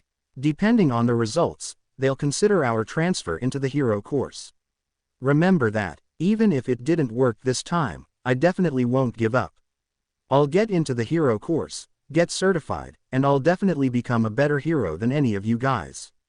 And nobody will stop me. He then grew a smirk as he balled his fists.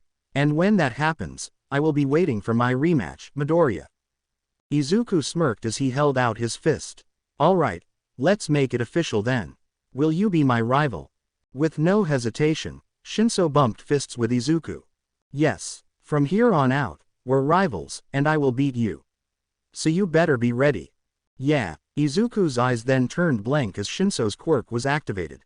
Shinso smirked, got you. Izuku then smirked as his eyes returned to their normal electric green. Are you sure you got me, or did I get you? Shinso gasped, what the F, how did you break out of my quirk? The only way is to create a shock strong enough to snap you out of it, or if I let you go. Izuku pointed to his head, you're going to have to try a lot harder if you want to get me again with your quirk. You better start learning new tricks. Shinso's mouth gaped before he sighed, you really are full of surprises, aren't you? I guess I picked a good rival. Someone who will force me to go beyond plus ultra.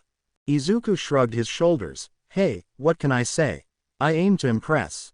With that, Izuku and Shinso took separate exits, with Izuku knowing no one isn't watching him. He stopped while clenching his fist and spamming it onto the wall, causing it to crack. I only said that to give Shinso the drive so that he can achieve his dream. I'm not them. I'm not like those people who suddenly change their mind and those who still continue to hurt those who are weak. Izuku's eyes became hollow while breathing heavily. I won't accept it. I won't accept the quirk if he tries to talk to me. I don't accept him as my idol nor my hero. I won't accept him as a fucking human. Suddenly he clenched his head, feeling his rage close to being out of control. Why? Why do I still feel uneasy? Why do I feel scared?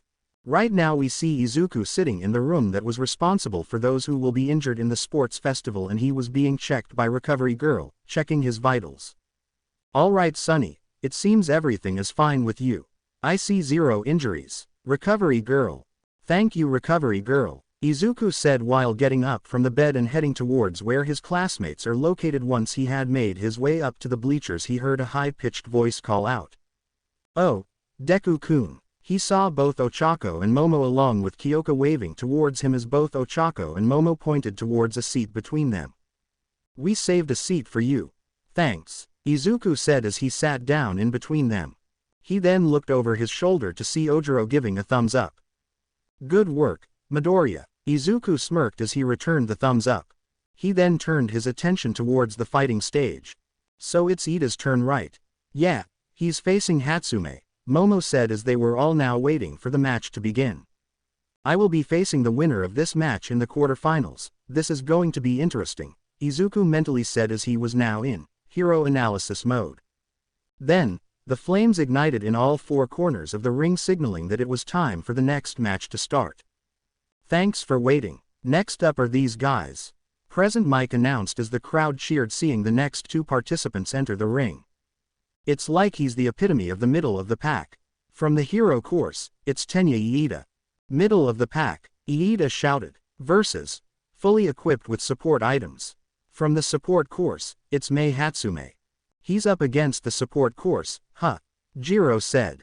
I wonder what kind of fight it will be. Suyu added. I mean, what is that? Sato asked in confusion. What he was referring to is that Iida had one of Hatsume's gadgets strapped around his back. Huh? Iida is also fully equipped with support items, Present Mike shouted in shock. That is generally against the rules for those in the hero course. Those who must use the equipment needed to petition beforehand. Midnight said as she reprimanded Tenya for breaking the rules. Tenya immediately bowed robotically. Oh, I forgot about that. I humbly apologize. However, my heart was moved by my opponent's sportsmanship. Even though she is from the support course, she said she wanted an even match since she made it this far. She said she wanted to fight fairly. So, she gave me this equipment. I did not think I could ignore her fighting spirit. Tenya exclaimed with vigor as he placed his hand on his chest, clearly touched by Mei's sportsmanship. Oh youth! Midnight cried out as she was turned on by the honor and pride behind Tenya's reasoning for wearing one of Hatsume's gadgets.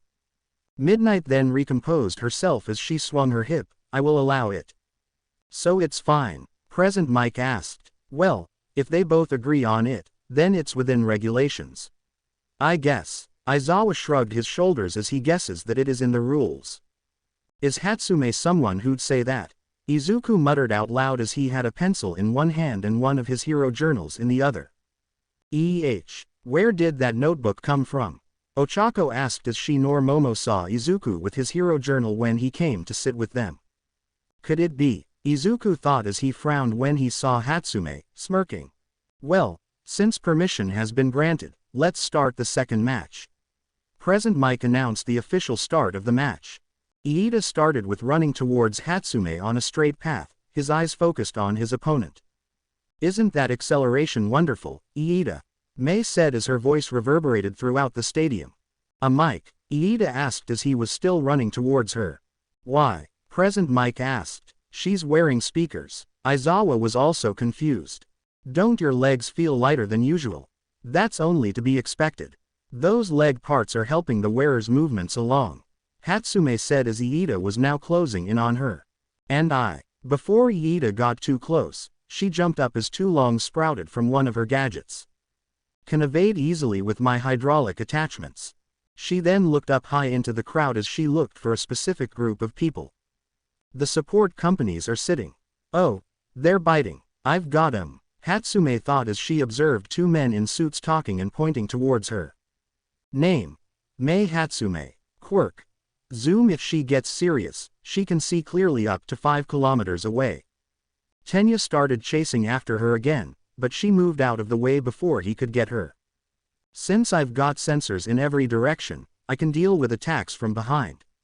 Iida began stumbling as the gadget he was wearing propelled him back towards Hatsume.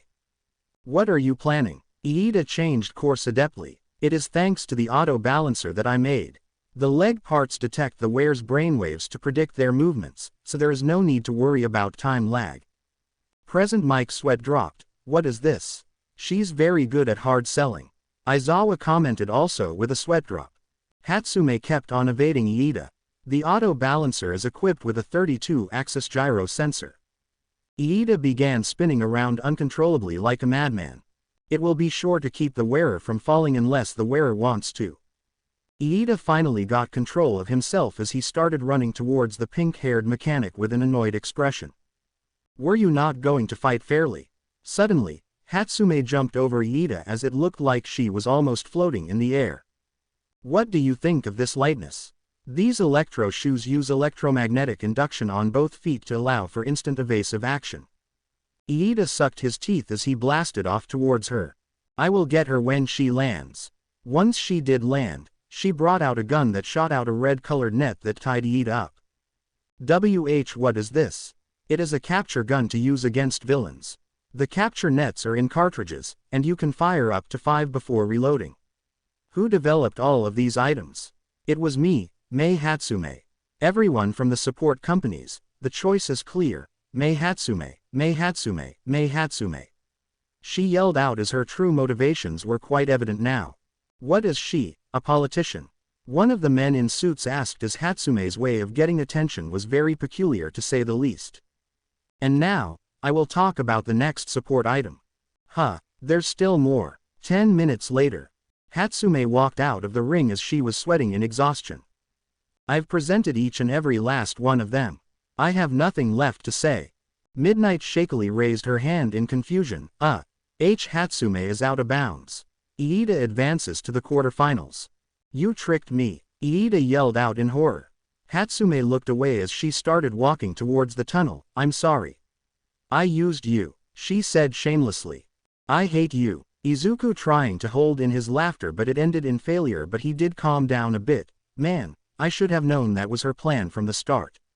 She never really wanted to win the sports festival. All she wanted was to get the attention of the big support companies, and she definitely did just that. Iida is very earnest, so she probably said some things that sounded good to get him on board. Hatsume is not just honest, she will also use any means to reach her goal. Amazing. Izuku began scribbling in his notebook. He then perked up. Oh yeah, so that means next round, me and Iida are going to face each other. Wow, I can't say I'm not excited for that. How about you girls? Izuku said as he turned his head to his left and right only to see that the seats were empty.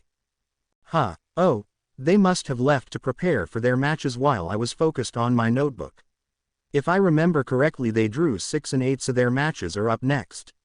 I know that Yaoyorozu is facing Tokiyami, but who is Ochako facing? Izuku started to connect he dots until his expression disappeared and his face became emotionless. This made our purple-haired earphone girl to place her hand on his, making him turn his head and seeing the warriousness in her face. Izuku, who was trying to keep his rage in check, gave her a smile. Don't worry Jiro, I'll be fine. Saying this while patting her head and getting up while going towards the player waiting rooms. Player waiting room 2. Iida opened the door to the waiting room with a comedic depressed expression as mumbled things such as, how could I let her manipulate me like that, or, how could I have been so naive? Good work, Iida. Oh, Urarik, you're not like yourself at all. Your brow is all wrinkled. Tenya yelled out in shock as Ochako's face was indeed not looking like its usual self. My brow, oh it is just my nerves. Must have reached my brow, Ochako said as her voice did not have the usual bubbly tone. Iida nodded. I see. You were up against Bakugo, after all. Quote. Ochako sighed. Yeah, I'm really scared, but you know, after seeing a match like yours, Iida. Quote.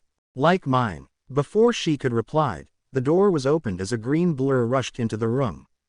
Ochako. Izuku ran into the run as it was clear he had rushed to get there.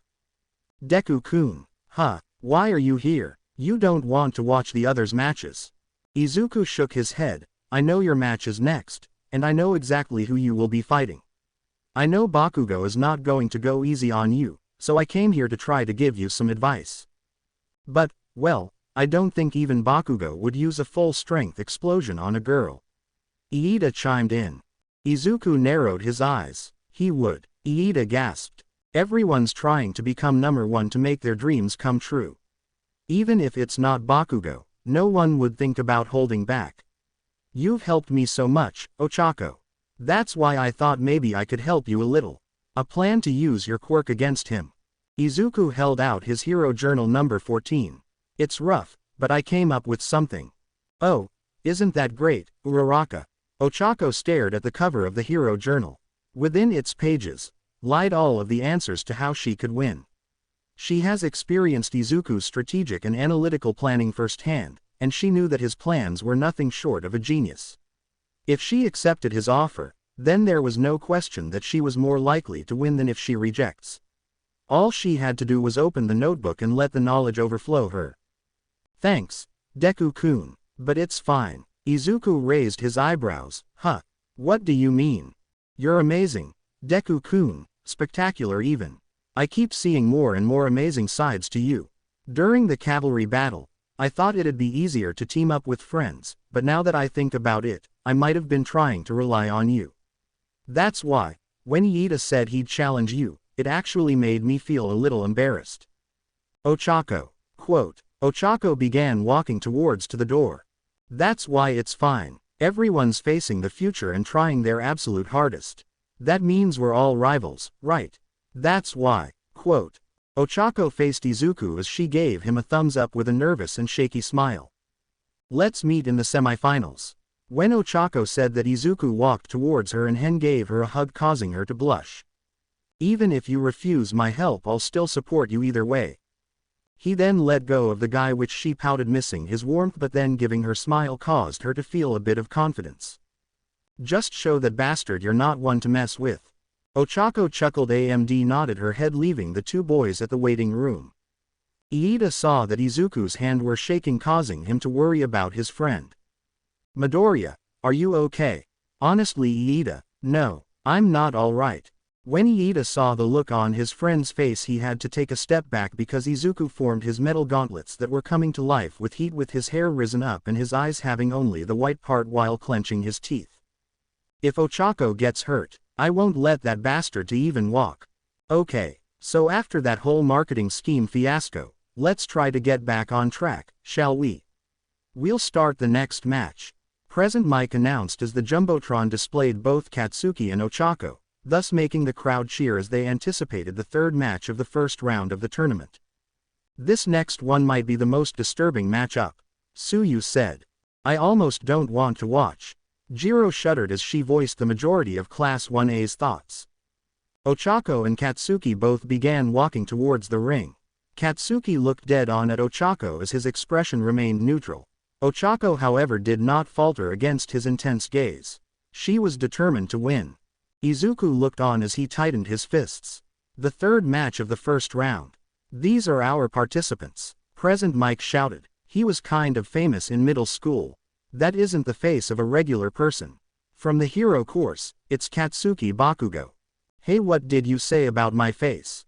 Bakugo yelled out in anger as his face was kind of unsettling due to his mean mug. Versus she's the one I'm rooting for. From the hero course, it's Ochako Uraraka. Present Mike shouted. Wow, way to show how biased you are. Aizawa said monotonically. You're the one that makes things float, right, round face. Bakugo suddenly said. Round face. Ochako asked as she widened her eyes in shock. How doesn't he know her name by now? If you are going to withdraw, do it now. You won't get off with just an, ouch. Katsuki said as she continued to stare at her with eyes that shone pure fury. Ochako grit her teeth as she stared back with defiance, showing that she was not backing down no matter what. Midoriya, what was the strategy you were going to tell Uraraka earlier for her to use against Bakugo? Iida asked. To give Ochako a bit of an edge, Izuku replied as he held his hero journal. Bakugo's strong. In a real close combat fight, he has almost no openings, and the more he moves, the more he sweats, making his explosion quirk stronger. He can use the blasts from his explosions to move around in the air, but if Ochako touches him and uses her quirk to make him float, then she would have the upper hand. It would be pretty much game over from that point. That's why, the first thing Ochako should do is, quote. Ochako took a deep breath as she put on a face that said, I'm ready. Third match, start. Present Mike announced. A swift attack, Izuku finished. Ochako immediately rushed towards Bakugo with her right hand outstretched below her. Withdrawing is not a choice. Ochako yelled out. All right, that's good. Even if it's an accident, as long as she can touch him, she can make him float. Izuku said as he was glad that Uraraka was attacking Bakugo with the proper mindset. Bakugo won't want Uraraka to get close to him. Iida added. That is why he won't want to evade. He will want to counterattack, Izuku said as he knew what Bakugo would do against Ochako in that situation. Bakugo scoffed, then, die. Kachin, you usually start with a big right swing. Ochako remembered Deku's words when he and Bakugo had fought during the combat training. Ochako saw that Bakugo was getting his right hand ready to strike. Here, Katsuki raised his arm, preparing for an explosion aimed right for Ochako. If I dodge here, Ochako thought as she got ready for Bakugo's attack. But she was too late. When Ochako was just about to dodge, Katsuki had already fired off an explosion which violently blew the gravity girl back. Uraraka, Iida yelled out in worry. He just blasted her like it was nothing. Mineta cried out. Even though you're fighting a girl, you have no mercy, do you, Bakugo? Suyu said as her and the rest of Class 1A realized just how ruthless Katsuki Bakugo truly was. This is no good. Even if I knew what move he was going to make, I still could not react in time. Ochako said as she waved the smoke away from her face.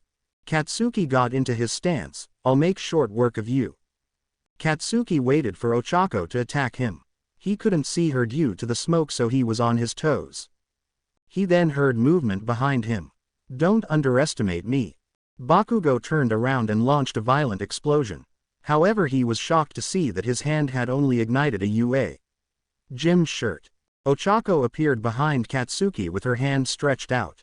Her top half of the PE uniform now gone, as she was now wearing a black tank top. Oh, she made her jacket float and sent it over there. She did it in an instant, too. Present Mike cried out. If I make him float now. But before she could touch him, Katsuki reacted just in time, and blew Ochako back again with another explosion. This one with even more force than before. Ochako was blown back, but she managed to get back on her feet. That explosion hurt a lot, but she was still standing.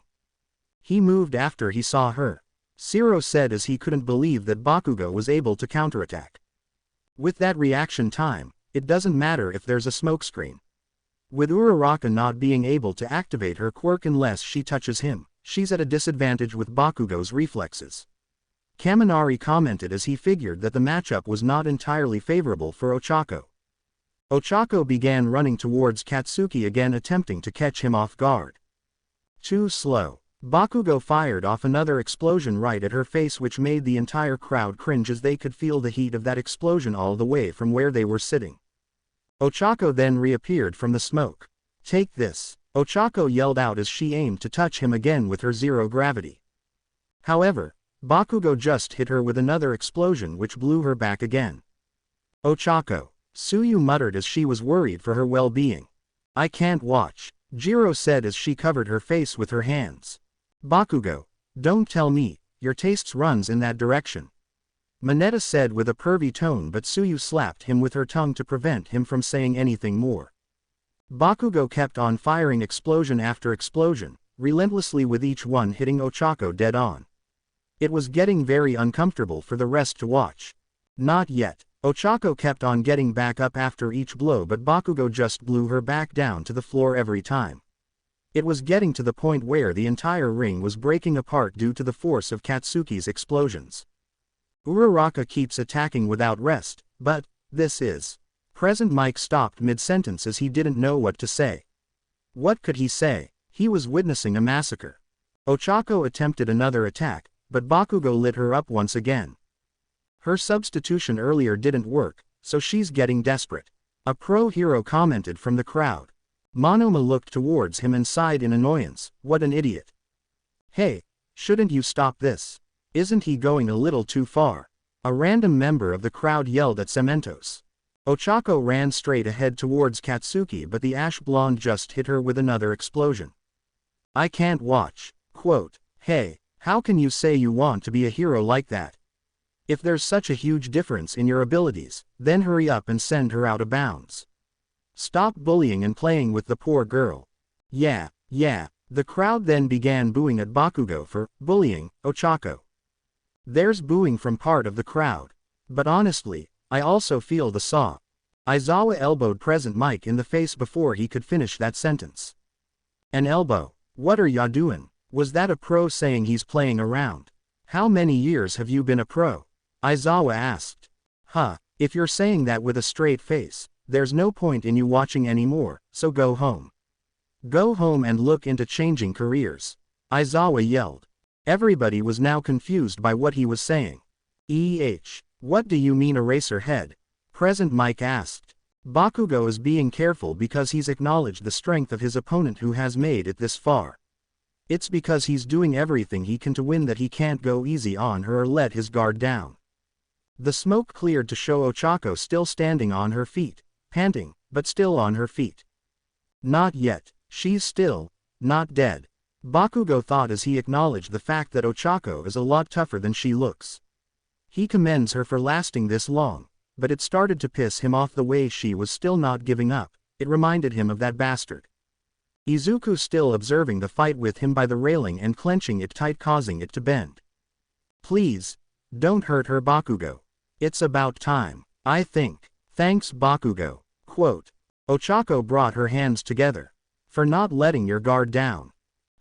Bakugo asked in confusion as he didn't understand what she was referring to. It can't be helped from where Bakugo is, but it's for a pro in the stands to start booing without noticing. Monoma suddenly said as he now had everybody's attention. She kept her body low as she advanced, concentrating Bakugo's attacks on the ground, storing up weapons. And then, she narrowed his field of vision with relentless attacks to keep him from noticing. Monoma then looked up and everybody saw what he was referring to. Up in the sky were a bunch of rubble and other debris that were created due to Katsuki's explosions. Everyone stared wide-eyed as most of them didn't even notice that Ochako had been using her quirk all along. "I'm gonna win," Ochako shouted with determination as she released her quirk. All of the debris began to descend to the ring at very high speeds. "A meteor shower. You should have noticed," Aizawa said. She had a desperate plan like that up her sleeve. Iida yelled out in shock as the majority of Class 1A didn't even realize that she was planning this from the beginning. Izuku smirked as he tightened his fists in anticipation. "Yes. You have created an opening. Now's your chance." He had noticed what she was doing ever since the match started but kept quiet about it since he thought it was better to leave it as a surprise. Ochako then began sprinting straight ahead towards Bakugo. With this much debris, whether he's evading or counter-attacking, there will definitely be an opening. In that moment, I'll get close to him with my secret move. Ochako then activated her quirk as now she was ready to go for the win. I will win, and be just like Deku-kun. She outstretched her hand and she was fingertips away from touching Bakugo. She was fingertips away from victory, she was fingertips away from being just like Deku. But right before she could claim her victory, Katsuki raised his palm up and ignited a huge explosion towards that sky that pushed Ochako all the way back. The resulting explosion was strong enough to completely destroy all of the debris that was about to fall on him. The explosion was also able to blow many people off of their feet. "Since you're friends with Deku, I thought you'd be up to something. That nerd is too smart for him to not rub off on you." The smoke cleared to show Katsuki Bakugo, unscathed. Ochako stared wide-eyed in horror. In one shot. After all of the planning and work she put into that plan, he just blew it all away with one attack. Bakugo delivers a satisfying explosion. He blasts boldly through Uraraka's secret plan.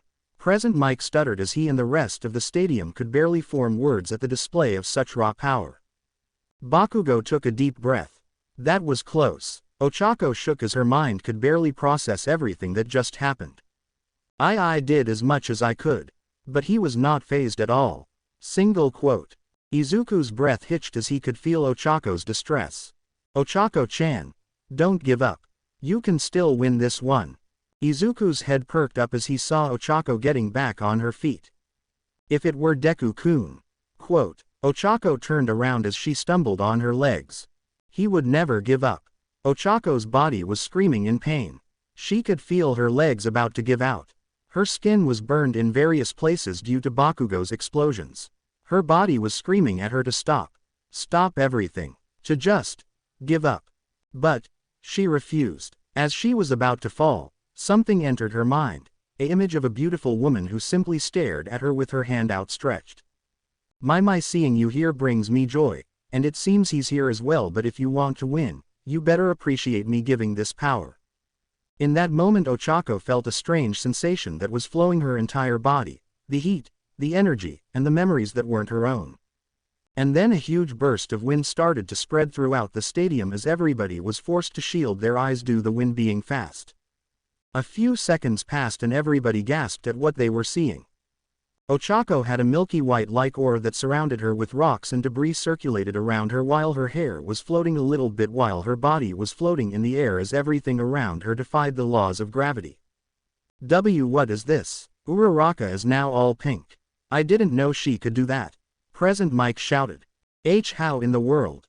Even Aizawa was shocked as he was definitely not expecting this. Where did this come from? Had she been hiding this all along? Midoriya, do you know anything about this?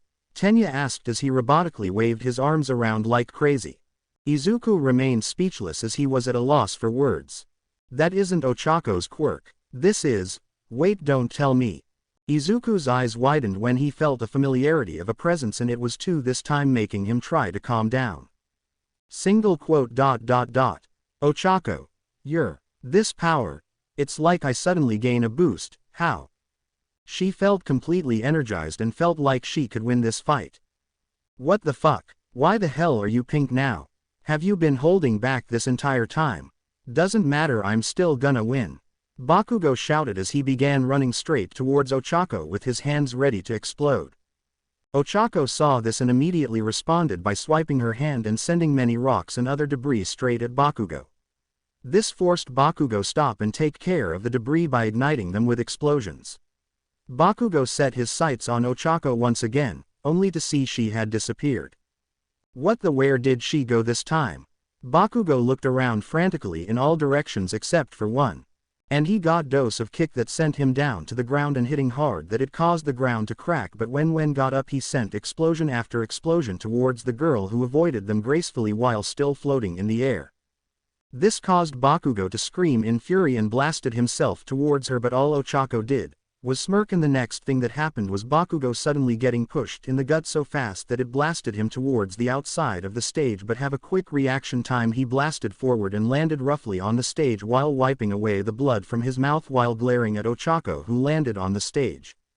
Katsuki couldn't understand this girl was close to hitting the ground, then she suddenly got a boost in power. This didn't make any sense to him until it hit him. This felt familiar to him. The same thing that happened to Deku when they first fought.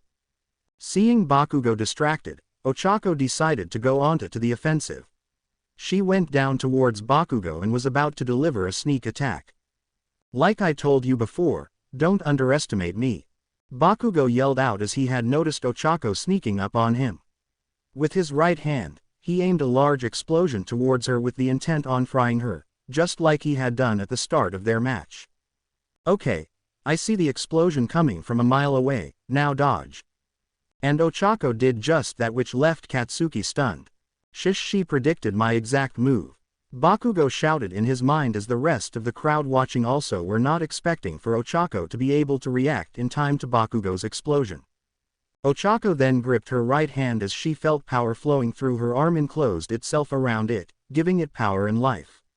It concentrated into that point until Bam! Ochako gave Katsuki a nasty sucker punch right to his left cheek. The force of the blow was so great that it sent Katsuki flying across the ring, creating a huge gust of wind that blew away half of the debris and rubble. Uraraka lands a devastating blow on Bakugo. Wow, that is the third piece of offense that she has made since the beginning of the match. Present Mike cried out as now the entire crowd was cheering as the fight was starting to get a lot more entertaining. Ochako gazed at her hand in awe, the pink aura swirling around it. Wow. This power is something, I didn't even know I had this. Because it was thanks to me, if I didn't you would be a mess on the ground. Ochako watched as she saw the same woman who simply stared ahead. Who are you? Why ask questions when you have a battle to finish? Katsuki was able to recollect himself as he stood up and rubbed his cheek. Bakugo's eyes gained a dangerous red glint as his fury began to manifest itself. He balled his fists as he was shaking violently as the pain in his left cheek lingered and stung. Almost as if it were mocking him due to getting punched in the face by Round Face. He started shaking his head repeatedly, telling himself over and over again that this did not mean anything, that there was no chance in hell that Round Face is actually stronger than him. There is no chance in hell that she was going to beat him in front of all these people. He could not allow it. He could not allow it. He could not allow to give Deku the satisfaction of getting beat in the first round by this bitch. Deku, I will not lose to this bitch. You will not humiliate me like this. I refuse to fucking lose in the first round. I won't fucking lose until I face your bitch ass. Bakugo let out a roar of pure agony and fury as his explosions went off around him, signaling that the ticking bomb was about to set off. Ochako widened her eyes at the sudden outburst. Oh, what now? Well, he sure does have some anger issues. Present Mike said as Aizawa nodded in agreement. I am through playing games with you. Now I'm mad. Bakugo shouted with rage as his hands began to light up frantically as the ticking bomb was just moments away from setting off.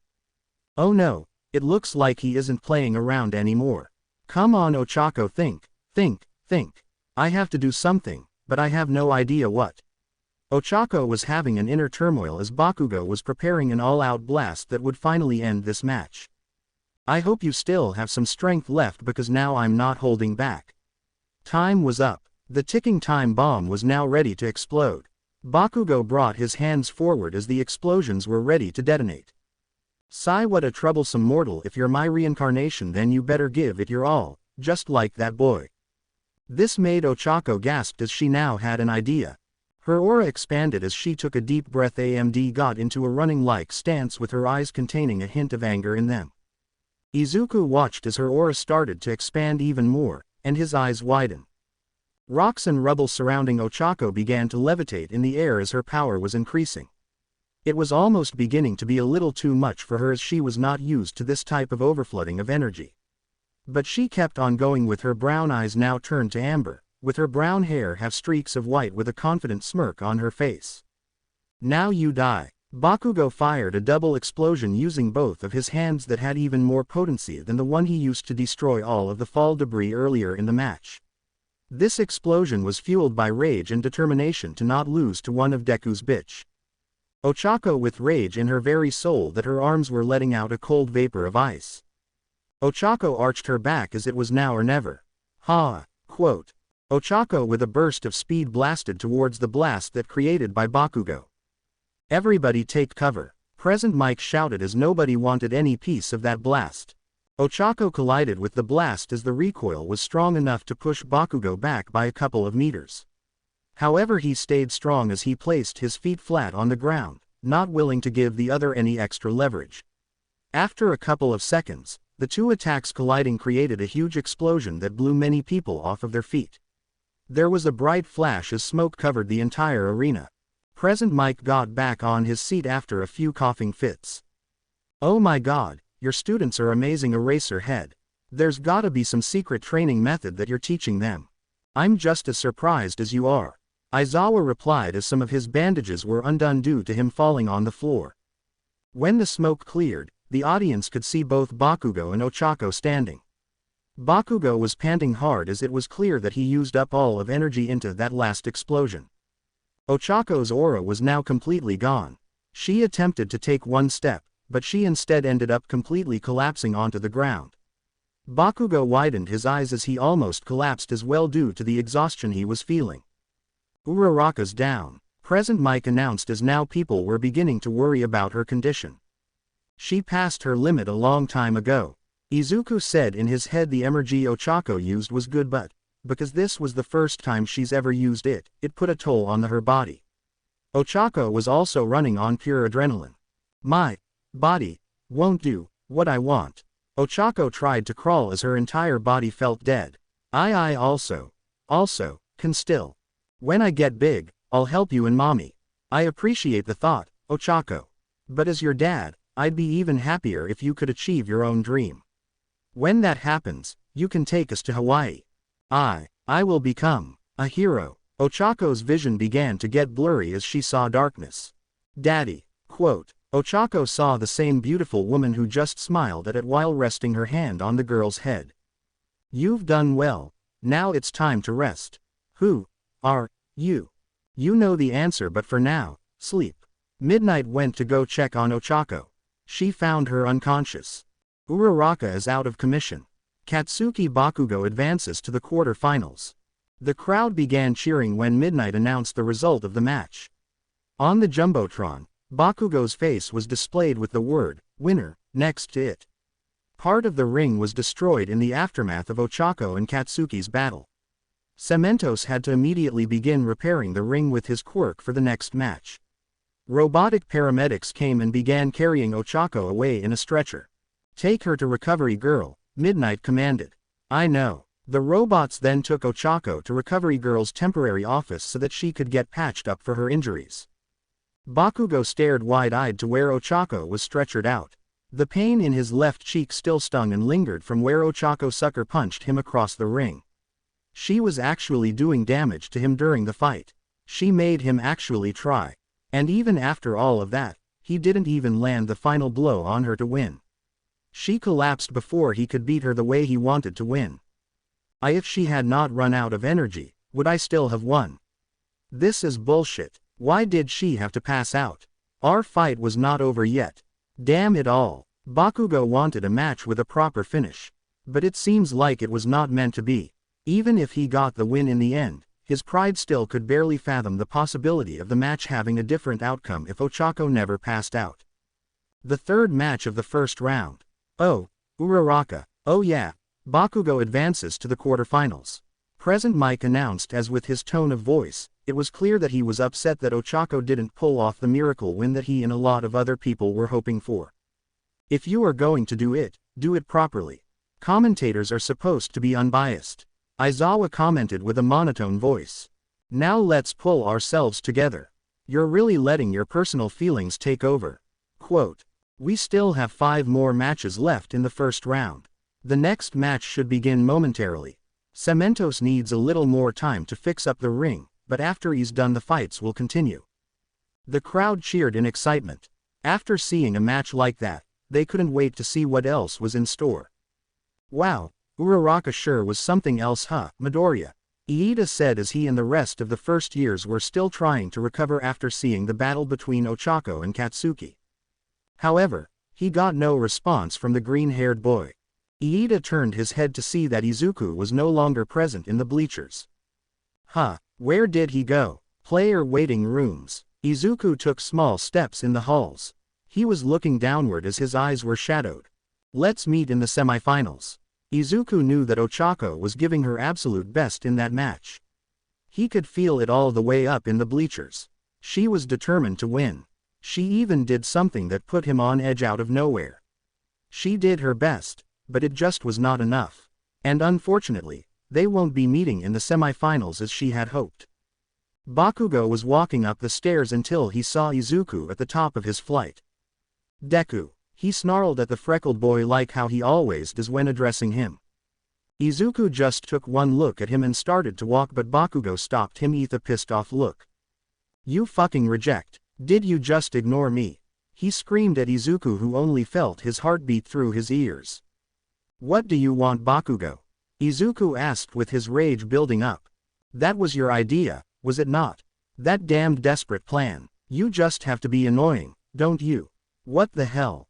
But then he was suddenly pushed in the gut, visiting him to fall over and hit the ground while getting his bearings and trying to take in oxygen, but it was getting hard to do that. Just be lucky I haven't used my full strength, and yet you're on the ground from little tap to your gut, how disappointing. With that, Izuku left Bakugo, who stumbled to get up, whole glaring at Izuku's back with hate.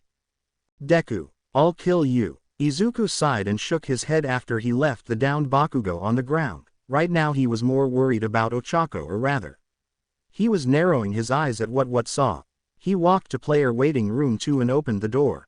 Man, I lost. Quote, Izuku saw Ochako giving him a 1000-watt smile as she sat down with a new PE uniform wrapped up for her. I got carried away at the end thinking I could win, dang it. Ochako said with a happy tone as she rubbed the back of her head. Ochako, what about your injuries? Are you okay? Izuku didn't think she would seem so happy. What is going on here? Yeah, recovery girl took care of me. It was only moderate healing, so it wouldn't drain my stamina, so I've still got scratches and stuff, though. Man, but that Bakugo was really strong. He totally got me. I was so close, too. I need to work harder. Ochako cried out in a frustrated tone as she raised her fist up, annoyed about her defeat. Izuku looked at her with a neutral gaze. Are you sure you're all right? I'm fine. Better than expected. Ochako's phone began vibrating. The called ID read, Daddy. She pushed the phone towards her chest. I mean, you immediately started looking ahead, Deku-kun, and just because I lost, that doesn't mean you can lose. You better do your best. Don't worry about me, go focus on your own matches. Are you sure? There are still 5 more matches left in the first round. So I have time to keep you company if you want. No, I'm fine. Go and join the others. I'll be there in a minute, okay? Ochako reassured him. Izuku gave her a soft smile as he walked to the door. Okay, if you say so. Take your time, Ochako. He then closed the door behind him. As soon as Izuku was gone, Ochako pulled out her phone and dialed her father's phone number. It rang a few times before he picked up. Sorry about not picking up earlier, Daddy. It's fine. Sorry for calling when you were busy. Your mom and I watched you on TV. You were so close, but you were amazing. It wasn't that close. And I wasn't amazing. I rushed too much in the end, too. I didn't have a plan for what to do after that, either. I was completely beaten, Ochako replied with a low and sad tone, her eyes looking down the entire time. As that's so, I don't understand how all of this works and all, it's a little complicated to me, but just because you lost, that doesn't mean your path has been closed off, right? There's always next year, right? The further you advance, the more you can show how well you do against different types. The scouts can't tell with just one match. Ochako began choking on her words. What are you in such a hurry for? I mean, I want to hurry and help you guys. Ochako's eyes began to leak tears. Ochako, it's fine even if you don't rush. You feeling that way shows you're kind, so I know you'll be a hero. Ochako sobbed as her tears dripped on the table next to her new PE uniform. Her father was too kind. She failed but he still encouraged her. Thank you, Daddy. I won't give up no matter what. I will become a hero and I will help you as soon as possible. That's my girl. I'll leave you alone for now. Your mom and I are going to keep on watching the festival. So go and join your friends. Call us when you get home. Ochako began wiping her tears. Okay, bye Daddy. I will talk to you soon. I love you, and tell Mom I love her too. I love you too, sweetie. Don't worry, I'll let her know. Take care. The call ended. Ochako placed her phone on the table as she tried to wipe the tears that were still dripping. She turned around to see Izuku standing behind her as he too had a sad expression. He had heard everything. Ochako couldn't hold it in any longer. She immediately attacked Izuku with a crushing hug as she began sobbing again. Her tears wetting his shirt. What are you doing? Here Deku-kun. I thought I told you, I was fine. Izuku rubbed his fingers through her brown locks. Isn't it obvious? There's no way you weren't frustrated. I knew you were lying to me when you said that you were okay. I could tell that you were sad, but you tried to hide it. It's okay though, I get it, but I just couldn't let a friend stay sad. You've encouraged me before, so I'm here to return the favor. Ochako sniffed as she buried her face in Izuku's chest. I want to help them. I really want to, Deku-kun. But, I lost. I couldn't even get past the first round. I don't know how much longer they can wait, but every year, business has been declining and I couldn't even make it to the semifinals to face you like I said I was. I couldn't win, instead I lost like an idiot. I may fail. Don't you dare finish that sentence. Izuku suddenly shouted. Ochako gasped as she looked up to see staring at her with unrelenting resolve. You are not a failure. Don't ever say something like that about yourself ever again. You hear me? Listen, it's okay to lose.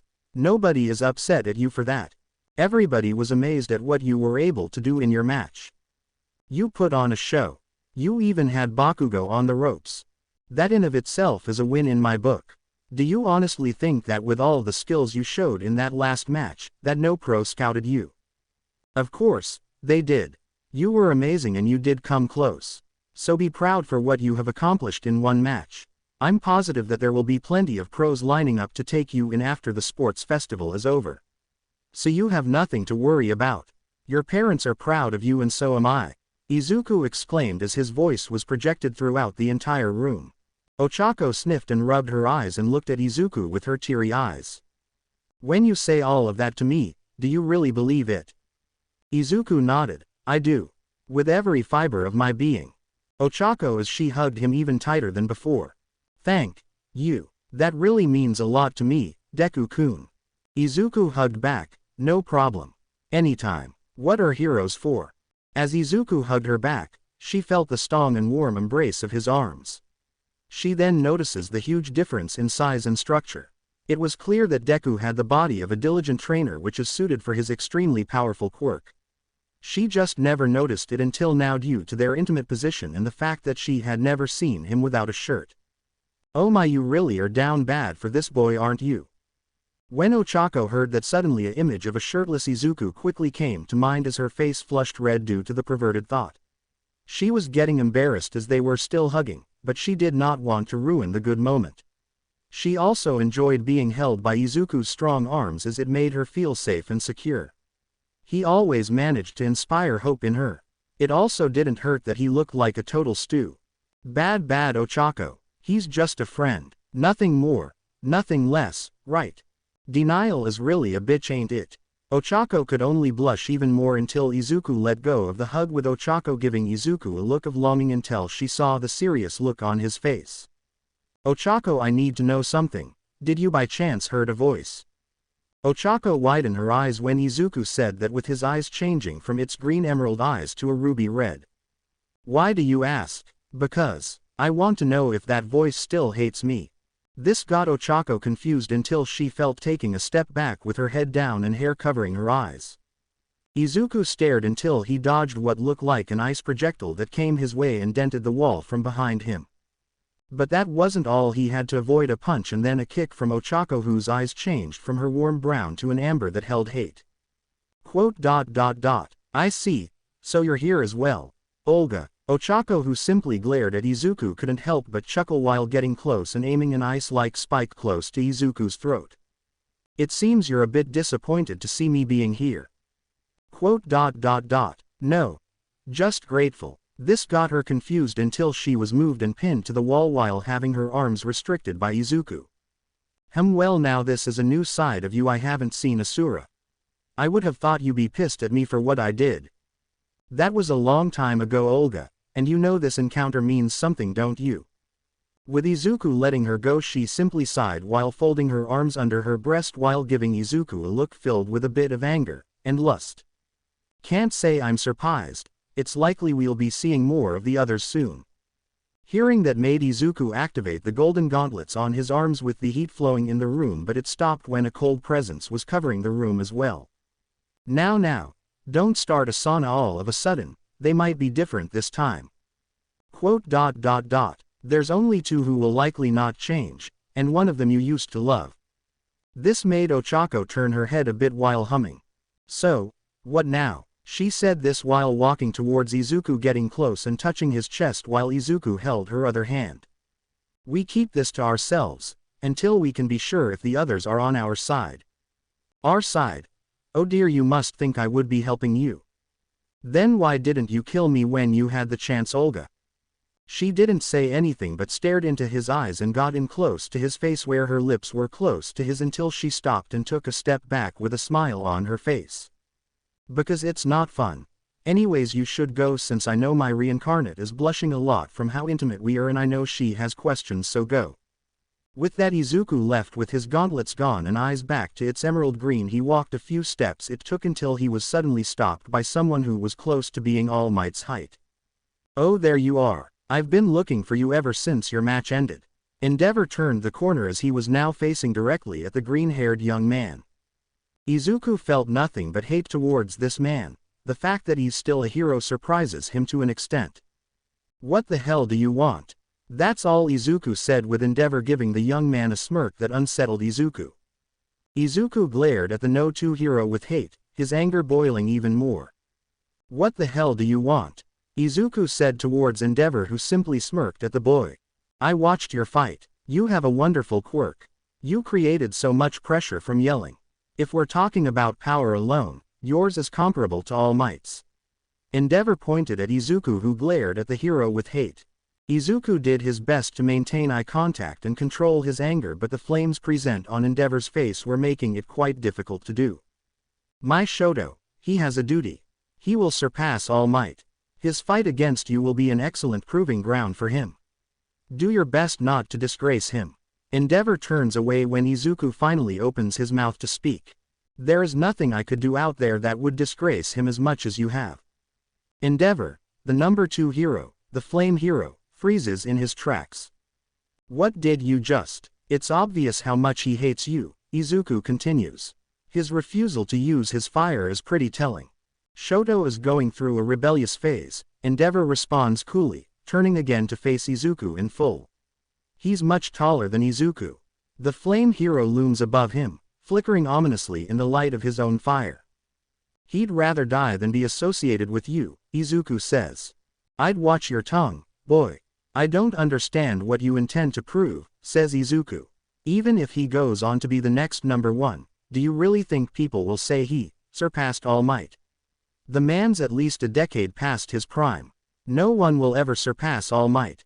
Izuku shakes his head, because All Might is so much more than the number one pro-hero. He chose to become the symbol of peace. To make Japan safe with his presence alone. Izuku. Even though he's a piece of shit, and a person too who goes back on his word. Izuku glares up at the number 2 pro-hero in Japan. The man's posture radiates fury, a fury more extreme than even Bakugo at his worst. No, he'll be compared to you. Do you know what they'll say, Endeavor?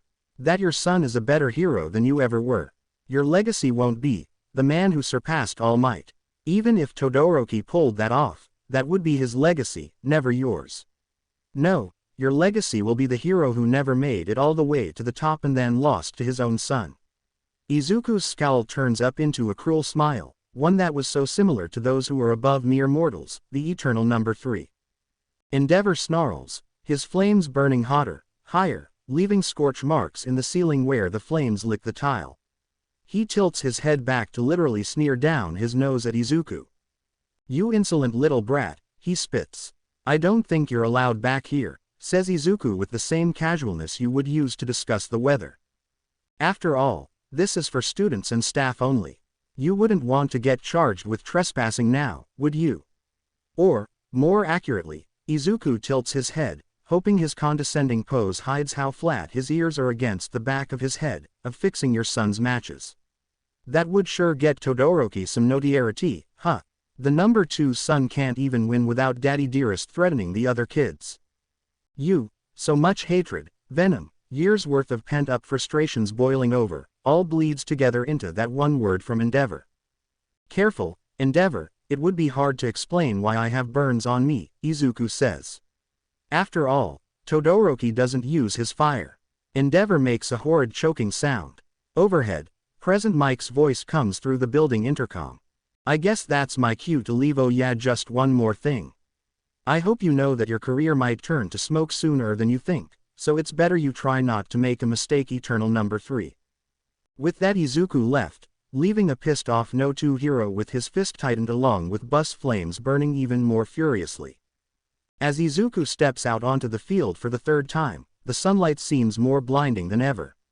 Todoroki himself seems unfazed. His eyes are distant, off at some point in the stands. Izuku doesn't need to look to know.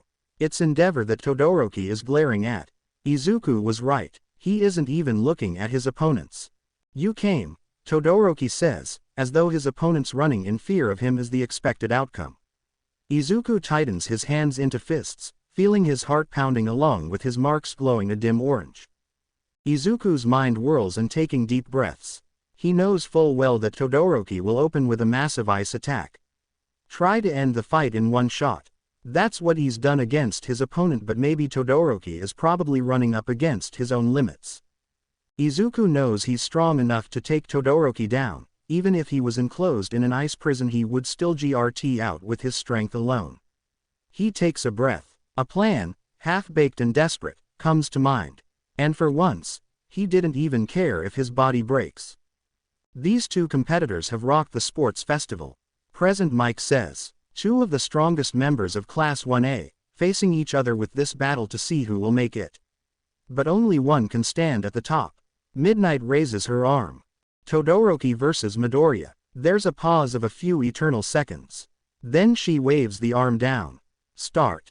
The start of the battle, and Todoroki set off a large ice attack towards Izuku, and then something happened with his arm flexed and sent it forth towards the large ice that suddenly stopped and then broken apart, and a large burst of wind was sent towards Todoroki, who felt himself getting pushed from the wind, but he held his ground until the wind stopped. With a look that was surprised, B turned his attention to Izuku, who glared at the bicolored haired boy with steam bring shown on his upper body and his eyes close to bring red with bus hair raising up. Todoroki, I'm warning you, you better give it your all, otherwise I'll make sure every bone in your body is broken. With a shout, Izuku sent a shockwave from his yelling which caused the ground to shake, along with the spectators to cheer at what they're seeing, with one particular observer was watching intensely at Izuku with a smirk on his face. Bahahaha, I see you're still the same Asura, although I wonder if you've gotten stronger. Let me observe you more and see. The glare that was staring directly at Shoto Todoroki felt like he was staring into the eyes of the bastard that's his father. Todoroki started acting fast by using his quirk to cause an ice attack heading towards Izuku, who dodged the incoming attack by backflipping out of the way with him having a serious look on his face. Todoroki continued his attacks, but all Izuku did was avoid the attacks like they were nothing to him. That it made Todoroki glare at him. The amount of ice on the gave Izuku the upper hand to see Todoroki down below while he himself just waited. Izuku. What's wrong, Todoroki? I thought you would give me a challenge. Another ice formed to attack Izuku again, only this time Izuku jumped and landed on it and then started running fast on the ice and getting close to Todoroki, which made him get ready only to feel a pain to his gut pushing him back to almost get knocked out of bounds, only to use his ice to stop from losing this match. Izuku clenched his fist, feeling his anger burning. It showed a bit of steam covering his body. Feeling his muscles tense up, he got ready and launched himself towards Todoroki. The audience, the pro heroes and even the students of UA were surprised at how Izuku got close to Todoroki and punched him in the face, but he wasn't done and did number punches towards Todoroki, causing him to feel his blood spilling from his mouth. Izuku then finally pushed him even more, only for Todoroki to use another trick to use his ice to avoid out of bounds, but Izuku didn't mind it. He was a bit glad at his work seeing Todoroki gasping for air trying to stay on his feet, and seeing him shivering he couldn't help but laugh. Todoroki. What's so damn funny? Then Izuku stopped laughing while having an emotionless look on his face and disappeared from Todoroki's view until he felt something connect to his side, causing him to feel a few of his ribs broken and pushing him away, which led to Izuku glaring at the boy. Izuku. I told you before I would break every bone in your body if you don't take me seriously, but look at you, out of breath, blood being spilled, and you still haven't given me a reason to even go all out against you. Izuku started to walk towards Todoroki, who sent multiple ice attacks towards him, but as soon as they made contact they suddenly evaporated, which caused Todoroki to lose his composure, which led him to get a punch in the gut that felt even more powerful. Izuku. You think you can beat me or better win this match? With your body shivering, Todoroki, what's stopping from using your fire side? You think you can win? Tell me. I want that bastard to see that I'm not one of his tools, Todoroki snarls. Heal. Oh, would you give it a rest already? Says Izuku, and Todoroki takes a step back. I've had to deal with shit before I even came to this school. You want to spite Endeavor? Go ahead, he deserves it for all shit he's done. But if you don't actually give a shit about being a hero, then why are you here, you bastard? Now you're pissing me off. Todoroki says, stance shifting. What? Did he pay you off? Ha ha ha ha ha ha. Oh, you're pissed. Izuku snaps. You weren't just accused of being willing to work for him. That gets a reaction out of Todoroki. He moves to charge Izuku again, but the moment he raises his left leg, Izuku moves in. Todoroki's entire weight in on his right leg. He has no time to counter without catching himself in his ice. Izuku slams a fist into Todoroki's gut. Todoroki hits the ground meters away and rolls. He's still 2 or 3 meters from the edge of the ring, but Todoroki cradles his chest as he stands again, panting hard. Why, your ice is getting slower, Izuku says, closing the distance again. Todoroki dives out of the way of an axe kick that leaves a small crater in the arena where Izuku impacts. Todoroki saw the crater with a shocked look, but Izuku darts in again and again, Todoroki escaping each blow by the skin of his teeth, but it wasn't enough until he got punched in the face with more of his blood spilling out. Izuku. I'm asking you again, you bastard, why are you here for? Todoroki. My father. This made Izuku pissed that he almost went full venom. Izuku. You fucking bastard, think saying out your father's name is gonna change anything? It's your power, you dumb shit. Take that to your grave and man up, Shoto Todoroki. Now I'll ask you again, why are you here for? This made Todoroki have a moment of him when he was younger with his mother watching the TV of All Might. Todoroki's left eye when the spark ignites. The steam gives way to orange sparks, and in a sudden burst of sound and light, the arena is wrapped in a whirlwind of fire. And orange inferno blazes bright, engulfing Todoroki completely. The rush of wind blusters Izuku's uniform around him. Slowly, Izuku smirks, seeing he finally got through the thick skull that was Shoto Todoroki. I do want it. I want to be a hero, Midoriya. Todoroki says from within the raging flames. Endeavor yells something out in the crowd, but neither Izuku nor Todoroki can hear him. Right now, all that matters is this fight. Everything outside the ring no longer exists. What are you smiling about? Todoroki asks, the flames coating his body lowering themselves until he is once more visible. Do you really think you can beat me? You're crazy, Midoriya. Don't blame me for whatever happens next. You're smiling too, Izuku says, while feeling dotting his arms being coated in his golden gauntlets. But I can't afford to lose here. I'm going to win. The ice around Izuku made him smile even more with Todoroki getting ready being supercharged. Izuku, with his eyes shining bright, let out a scream filled with anger and blasted himself at top speed towards Todoroki, who too unleashed his attack. With Cementos, who created a barrier between the two boys only for it to be destroyed by the destructive powers that they had, which caused a large amount of smoke to form. Mike. What happened? Man, talk about a battle, but who won this match? The steam started to clear with everyone, even the so-called no-2 hero, to be shocked to see the outcome. Todoroki was outside the stage out of bounds and lost the match, with Izuku still standing with his upper body showing while having a few bruises but still able to move, but didn't want to waste any more energy. But he knew that he won, but he didn't hear anything but sent his focus towards one of the spectators who was watching only him, and they were smiling. Izuku, who saw that, and the way they looked, the way how they glared at him, he couldn't help but clench his fist and walked off the stage and entered the entrance. Once he got there, he started to think. So you're here as well? Just be ready for our fight, the one who I once called my comrades. Now that we have our final match, let's start it up. Present Mike announced as the Jumbotron displayed Izuku and Katsuki. The crowd cheered as they knew this was going to be a good match. We have two students who can pack a punch. First off is the green powerhouse that has just kept on dominating this entire sports festival with each and every round. From the hero course, it's none other than Izuku Midoriya. Versus, he's got some anger issues, let's see how he does against one of the strongest in his class. Also from the hero course, it is Katsuki Bakugo. Present Mike introduced the two combatants as Bakugo grew an angry tick mark. What did that bastard say? I'll kill you, Bakugo yelled as he clearly did not take lightly to present Mike's comment. This ought to be one to remember, Aizawa said as he knew Izuku and Katsuki both had a heated history between them. Both were exceptional in combat, but they were about to find out who was better between the two. Looks like we will be getting a rematch from their fight in hero training at the start of the school year. Suyu said as she could feel the tension in the air. Quote. Ochako was silent, observing the two boys while having smirk on her face. I guess it's time you show them why they call you a god of wrath, Asura. Man, this is going to be intense.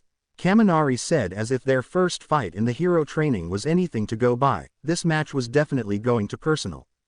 You said it, a fight between men. Kirishima yelled out as this fight might be the most destructive out of the entire tournament. I am going to crush you, Deku. Bakugo spat. Quote.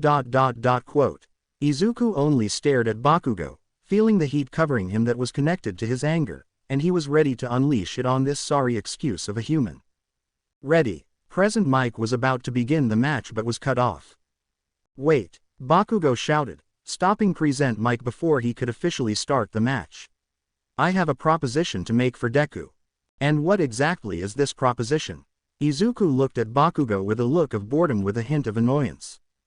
Bakugo smirked as he pointed at Deku. You. Me. 1-on-1. No ring outs, no disqualifications.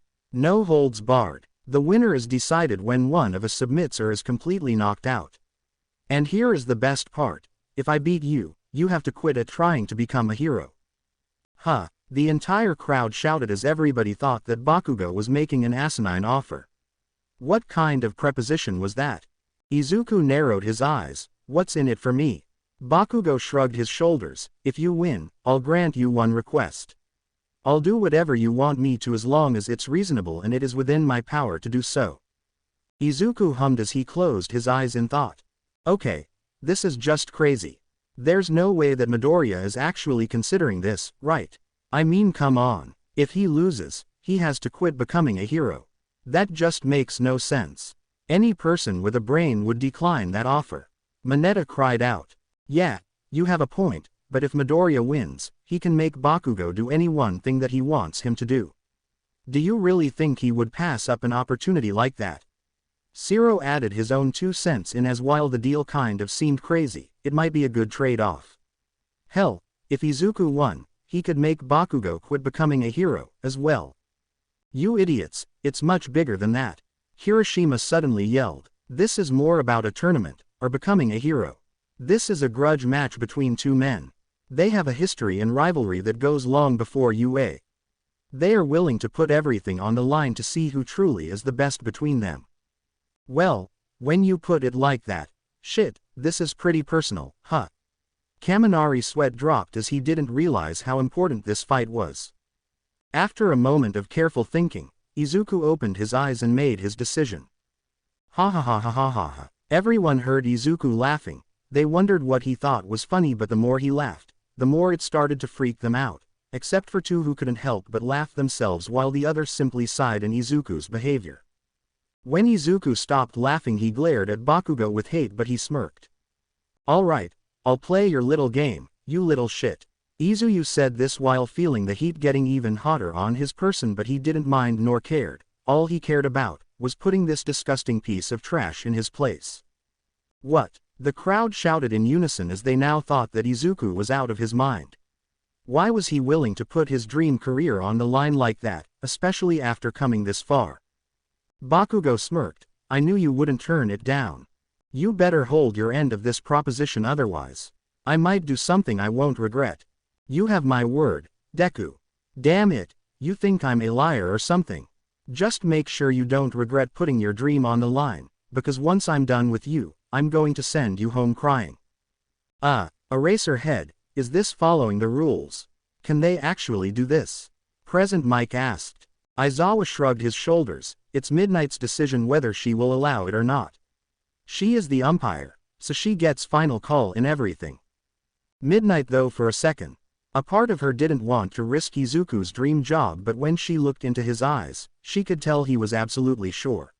She could not deny the youth that was on display here. So she made her decision. I will allow it. This match has officially turned into a no-holds-barred stipulation. There are no ring-outs or out-of-bounds. The 2 competitors can take their match anyway as long as I can see them. There are no disqualifications, so anything goes, meaning foul play and villainous acts are now allowed, as long as it isn't anything life-threatening. However, nobody else can get involved in their match besides me and Cementos. The winner is decided via knockout or submission. If Izuku Midoriya loses, he quits becoming a hero, and if Katsuki Bakugo loses, he has to do whatever Midoriya asks him. Do you agree with these stipulations, gentlemen? Yes, let's fucking go already. Fine by me. Okay, shake on it, and the match will begin. Izuku and Katsuki shook each other's hand, and as they did, Izuku spoke up before the match started, while making sure to firmly grip Bakugo's hand with his strength while having a serious look on his face. Must as I have told Todoroki before, you better give it your all. 'Cause I not losing this fight against someone like you. You're acting a little arrogant, huh? Don't underestimate me, Deku, or else your dreams will be snapped in a blink of an eye. Izuku let go of his hand. It's not arrogance. I just know that I'm going to beat you, whether you like it or not. And that's a promise, and I never go back on my word. Bakugo grit his teeth. Since when did he grow a pair? Why is he all of a sudden so damn prideful? Ready. Quote. Izuku and Katsuki both got into their respective stances as they waited for Present Mike to give the call. Quote. Start. And the match was officially underway. Bakugo immediately rushed Izuku with a right hook, like he always does. Izuku sighed, but he waited. It'll be a feint. And he was right when Bakugo suddenly changed trajectory and instead used an explosion in his right hand to make him go sideways toward the left and aimed to hit Izuku with an unexpected explosion straight to the face, but to Izuku with was expected and he avoided the blast that was supposed to send him across the ring. Oh snap. Bakugo tried to hit Midoriya with a flaming bomb right to the noggin, but the greenette avoided it with no difficulty. Present Mike commented as many people were amazed to see how Izuku being able to avoid the blast with his god still up. Todoroki however widened his eyes in shock, that is completely different from the way he was fighting during the hero training. Izuku, who simply stared at the explosion user with boredom while Bakugo glared at his opponent at the don't he didn't hit him. "I gotta say, I wasn't expecting that," Izuku said, but held no emotion in his voice, which pissed Bakugo off.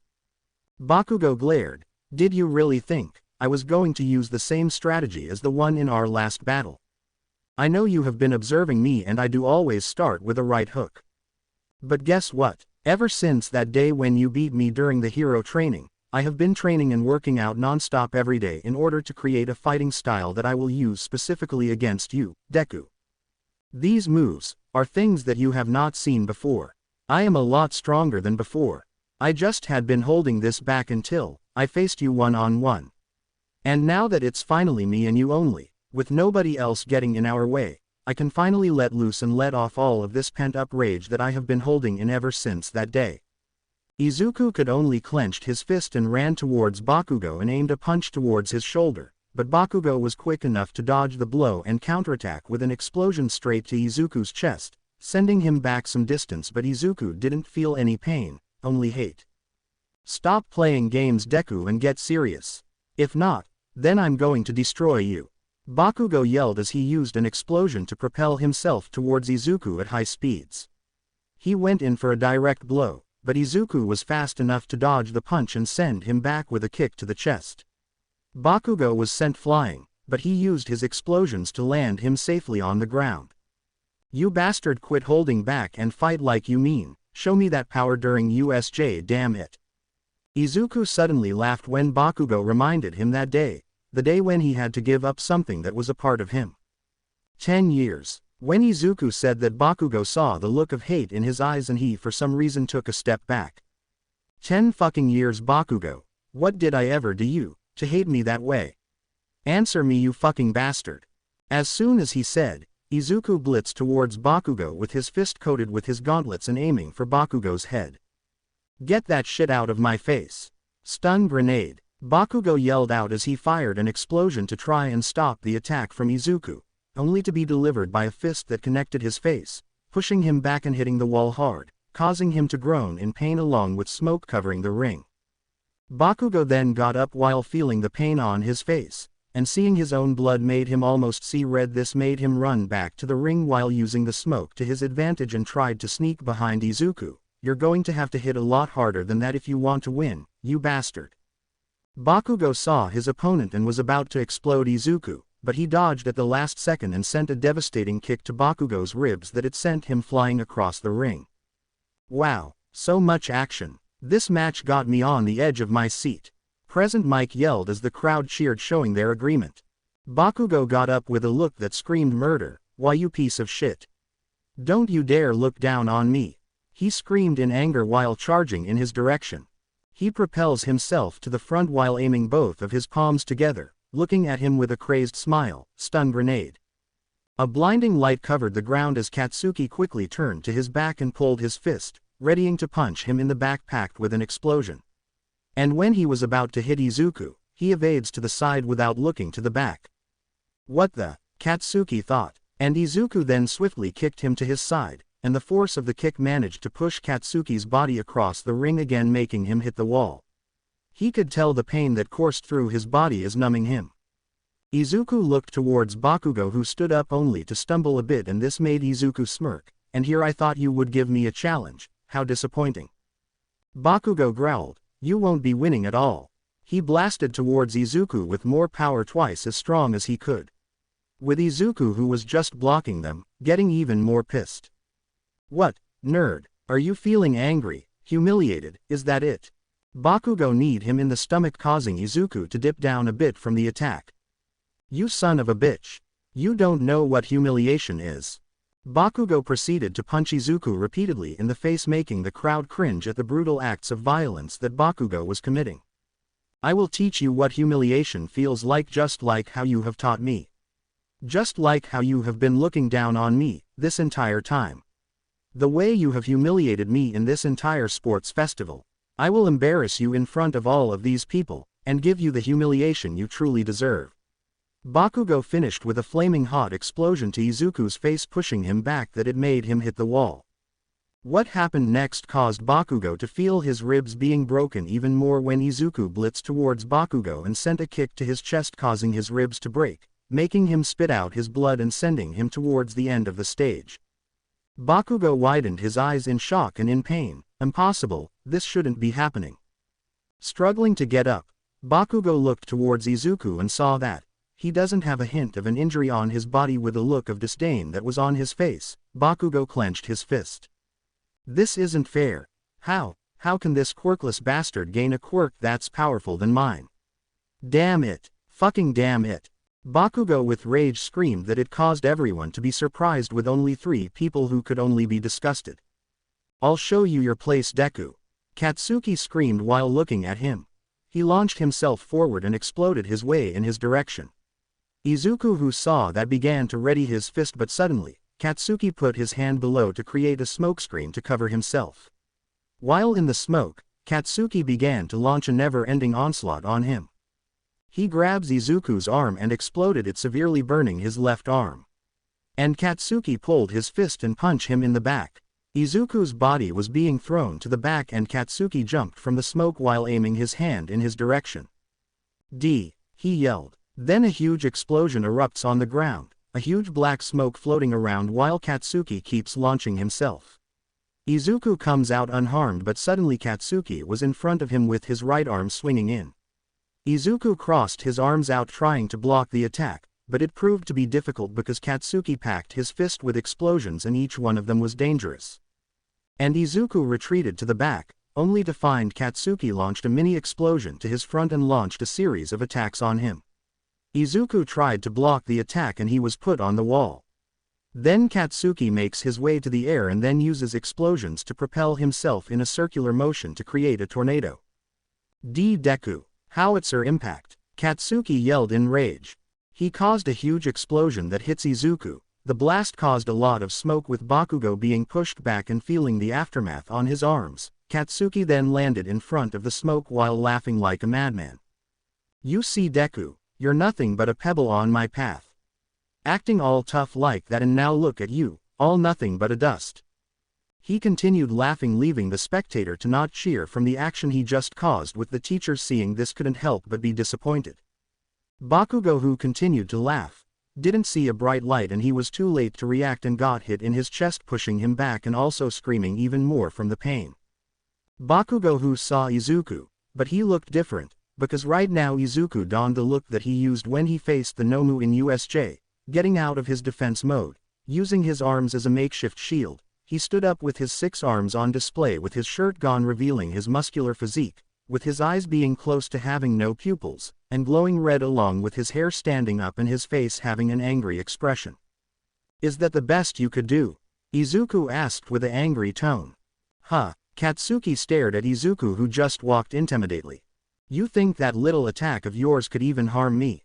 Don't make me laugh. Your so-called attacks that are meant for me, all of it was weak. You're pathetic, Bakugo. With a blast of heat that spread throughout the ring, causing Bakugo to put his arms up, but that was a mistake and he felt a punch that caused him to puke out a large amount of blood and pushed him back, but he was then grabbed by Izuku, who was pissed even more. Let me go, Deku. Katsuki yelled, but Izuku didn't show any signs to let go and instead he punched him repeatedly to his face over and over again. He kept pummeling Katsuki as if he was a punching bag. What's wrong, Bakugo? Fight back. He yelled right at him, wearing a face full of rage. He kept repeating punching him when suddenly Katsuki grabbed the hand that held his arm and twisted it. Katsuki is having enough of the beating. He's the one that lands a beating, not the other way around. He punched him in the face just like how he did it with him, and suddenly Izuku looked at him with an amusing face while twisting his arm back. Not good, Bakugo. This is how you throw a punch, he said. Izuku held his fist at Katsuki's front and punched him in the face. Katsuki twists the arm once more and punches him like how he did before. He kept repeating over and over again. While Katsuki packed his punch with an explosion, it barely did any damage, and Izuku's punch had more weight compared with his. Each of his punches is heavier than before, and Katsuki felt that his face was about to break with the punch. Then Izuku landed a hit on his face and pushed Katsuki back to the ground, knocking him over. Katsuki tried to get up with both of his knees on the ground and he grunts in pain. Throwing the bucket already Bakugo? Izuku asked. Katsuki looked in anger upon hearing that. He was Katsuki Bakugo, the future #1 hero, the strongest student in UA, and the pride of Aldera. There's no way a few hits could make him give up. He roared at the night sky as he placed his hand underneath him and launched himself into the air. Katsuki shouted as he released a massive ton of explosion towards Izuku. He could feel that his vision started to get blurry and his head get lightheaded. And when was about to send his attack, it was stopped by Izuku using his 3 right arms to grab Bakugo by the throat, holding his arm that was meant to attack him and using the other arm to punch him in the gut. You're really pathetic, Bakugo. You haven't changed, and you thought you could beat me. You're not even equal to me. With that, Izuku raised Bakugo in the and then 6-armed combo the bastard. Blow after blow, the sound of Bakugo's body being hit and the screaming that was heard, but Izuku didn't care. All he could think about was no doing but his own anger and then sending one more hit that sent Bakugo towards the wall, destroying it on contact. There was NKTUBG but silence, but the spectators, the students who took part in this festival, those who didn't, and the teachers and along those who watched the festival knew that Izuku Midoriya won, but to him he didn't care. Watching the defeated bastard on the ground who arrogantly though he would win this festival made Izuku walk towards him. Midnight, who saw this, was about to use her quirk on him only for him to suddenly stop, and then the metal arms around his body disappeared, leaving only his 2 arms and his hair not being spiky. It took a moment for everybody else to process what just happened before Midnight ran over to Bakugo's collapsed form to check his state. After nudging him a couple of times and checking his pulse, Midnight raised her whip. The winner of the sports festival is Izuku Midoriya. The end of the sports festival finally came to a close, with all the first years of UA High now standing near the stage where 3 of the students who made it through the end and came out victorious while also displaying their efforts, quick wits and the ability to face the obstacles before them. The award ceremony was about to begin. Every first-year student was standing on the stadium floor, waiting for their classmates to arrive to applaud them for winning. The first-year students have completed all of the events for the UA Sports Festival. Now it's time to relax and enjoy the award ceremony, Midnight announced as victory music started playing on the speakers and fireworks shot into the air. Smoke erupted from the ground as 3 podiums rose from below the ground. The 3rd place podium was shared by Fumikage Tokiyami and Tenya Iida, but he wasn't here, so it was only Tokiyami who was on the 3rd place podium. The 2nd place podium was taken up by Katsuki Bakugo, who was chained up like savage beast, thrashing in an effort to get out while glaring at the one who was the 1st place podium, and this person who has his arms crossed and having a serious look was none other than Izuku Midoriya. Now, let's break out the hardware, Midnight said. Of course, there's only one person worthy of distributing the awards. Ha ha ha ha ha, ha, is that All Might? At the top of the stadium, in his hero costume, was no less than the symbol of peace, All Might. Our very own #1 hero, All Might. I have brought the medals here, All Might announced, landing beside Midnight, who looked at the man awkwardly. I talked over you, my bad, Midnight apologized as she clasped her hands in embarrassment. Man, this year's first years are so lucky, one of the spectators commented. Yeah, they've got the #1 hero watching them. Now then, All Might, please present the medals, starting with 3rd place, Midnight said, holding the box so he could grab the medals. Picking up the bronze medal, he placed it around Tokiyami's neck. Young Tokiyami, congratulations. You have shown everyone your amazing talent in this festival. I thank you, All Might, Tokiyami said as he accepted his medal. The symbol of peace grabbed the silver medal. Congratulations, young Bakugo, but isn't this too much? Let's get this off of you.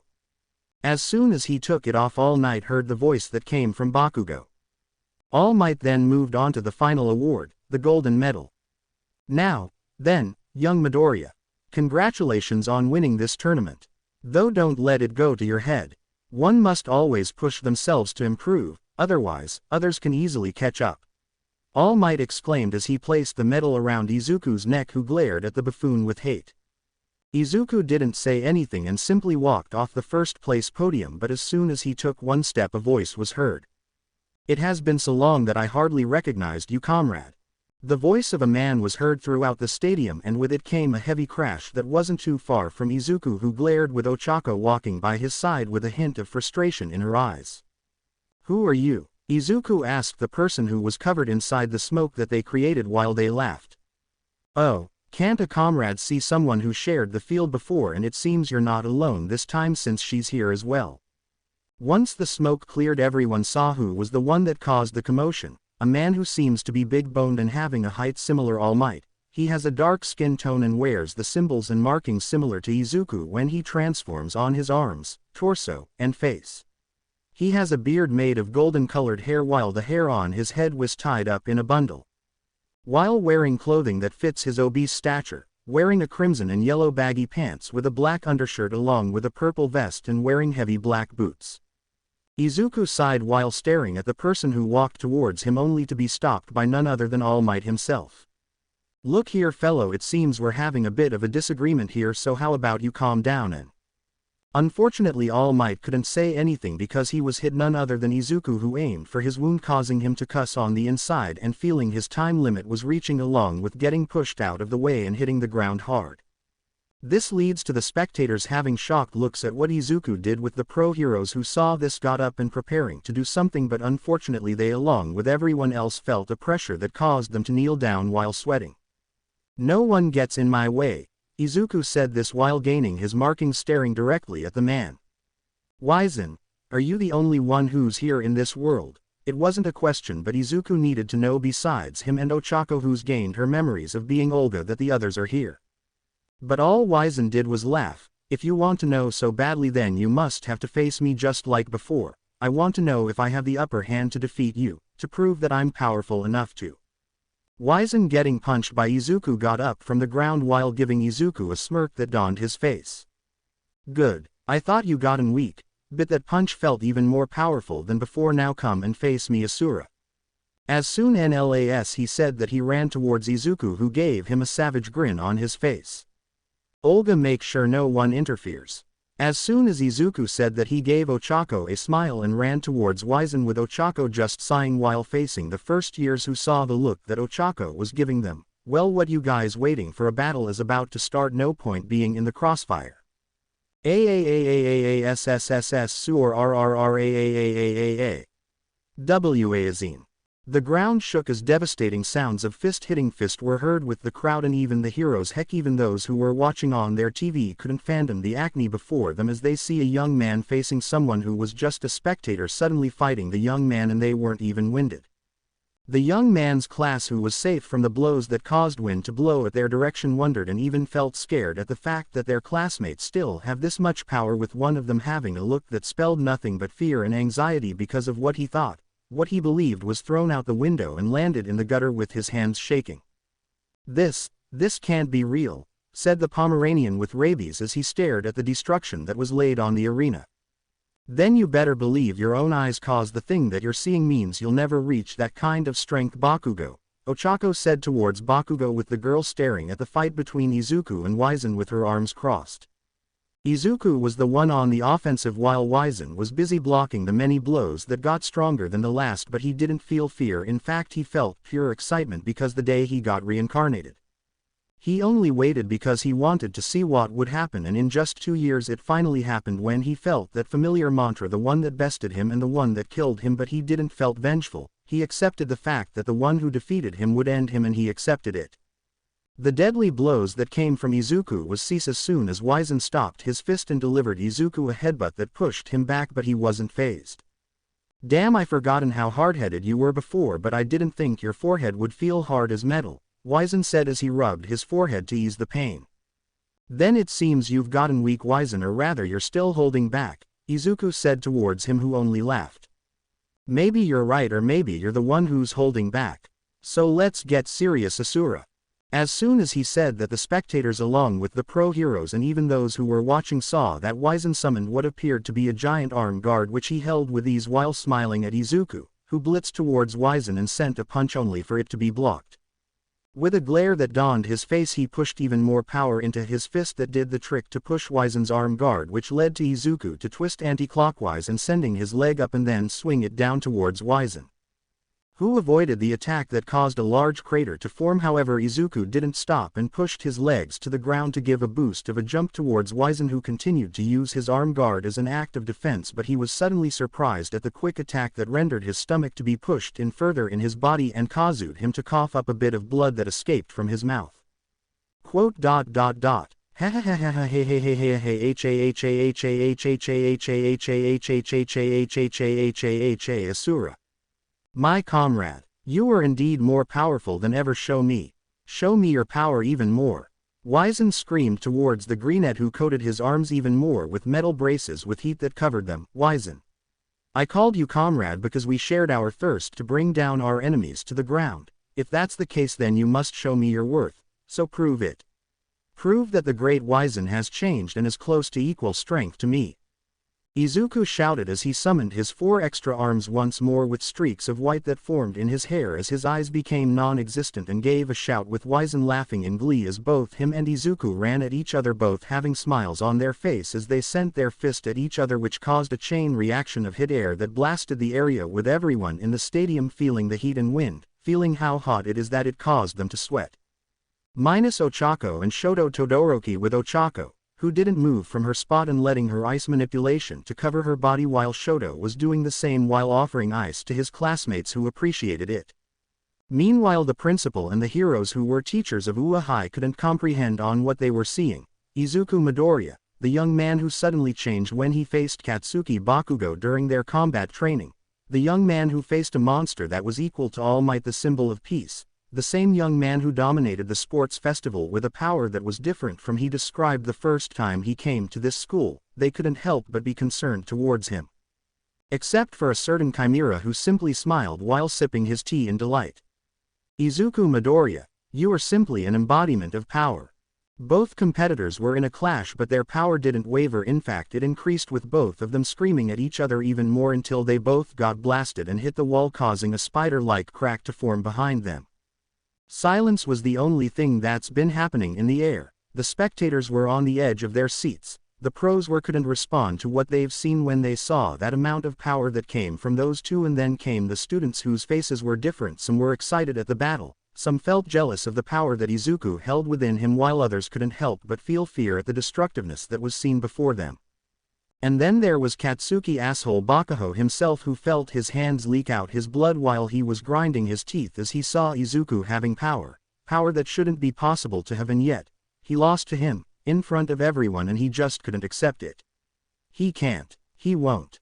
Meanwhile, back on the stage where the battle was silent, we see Wizen himself getting up from the ground while using his giant gauntlet as a walking stick to get himself up straightly while staring at the one who blasted him to the wall.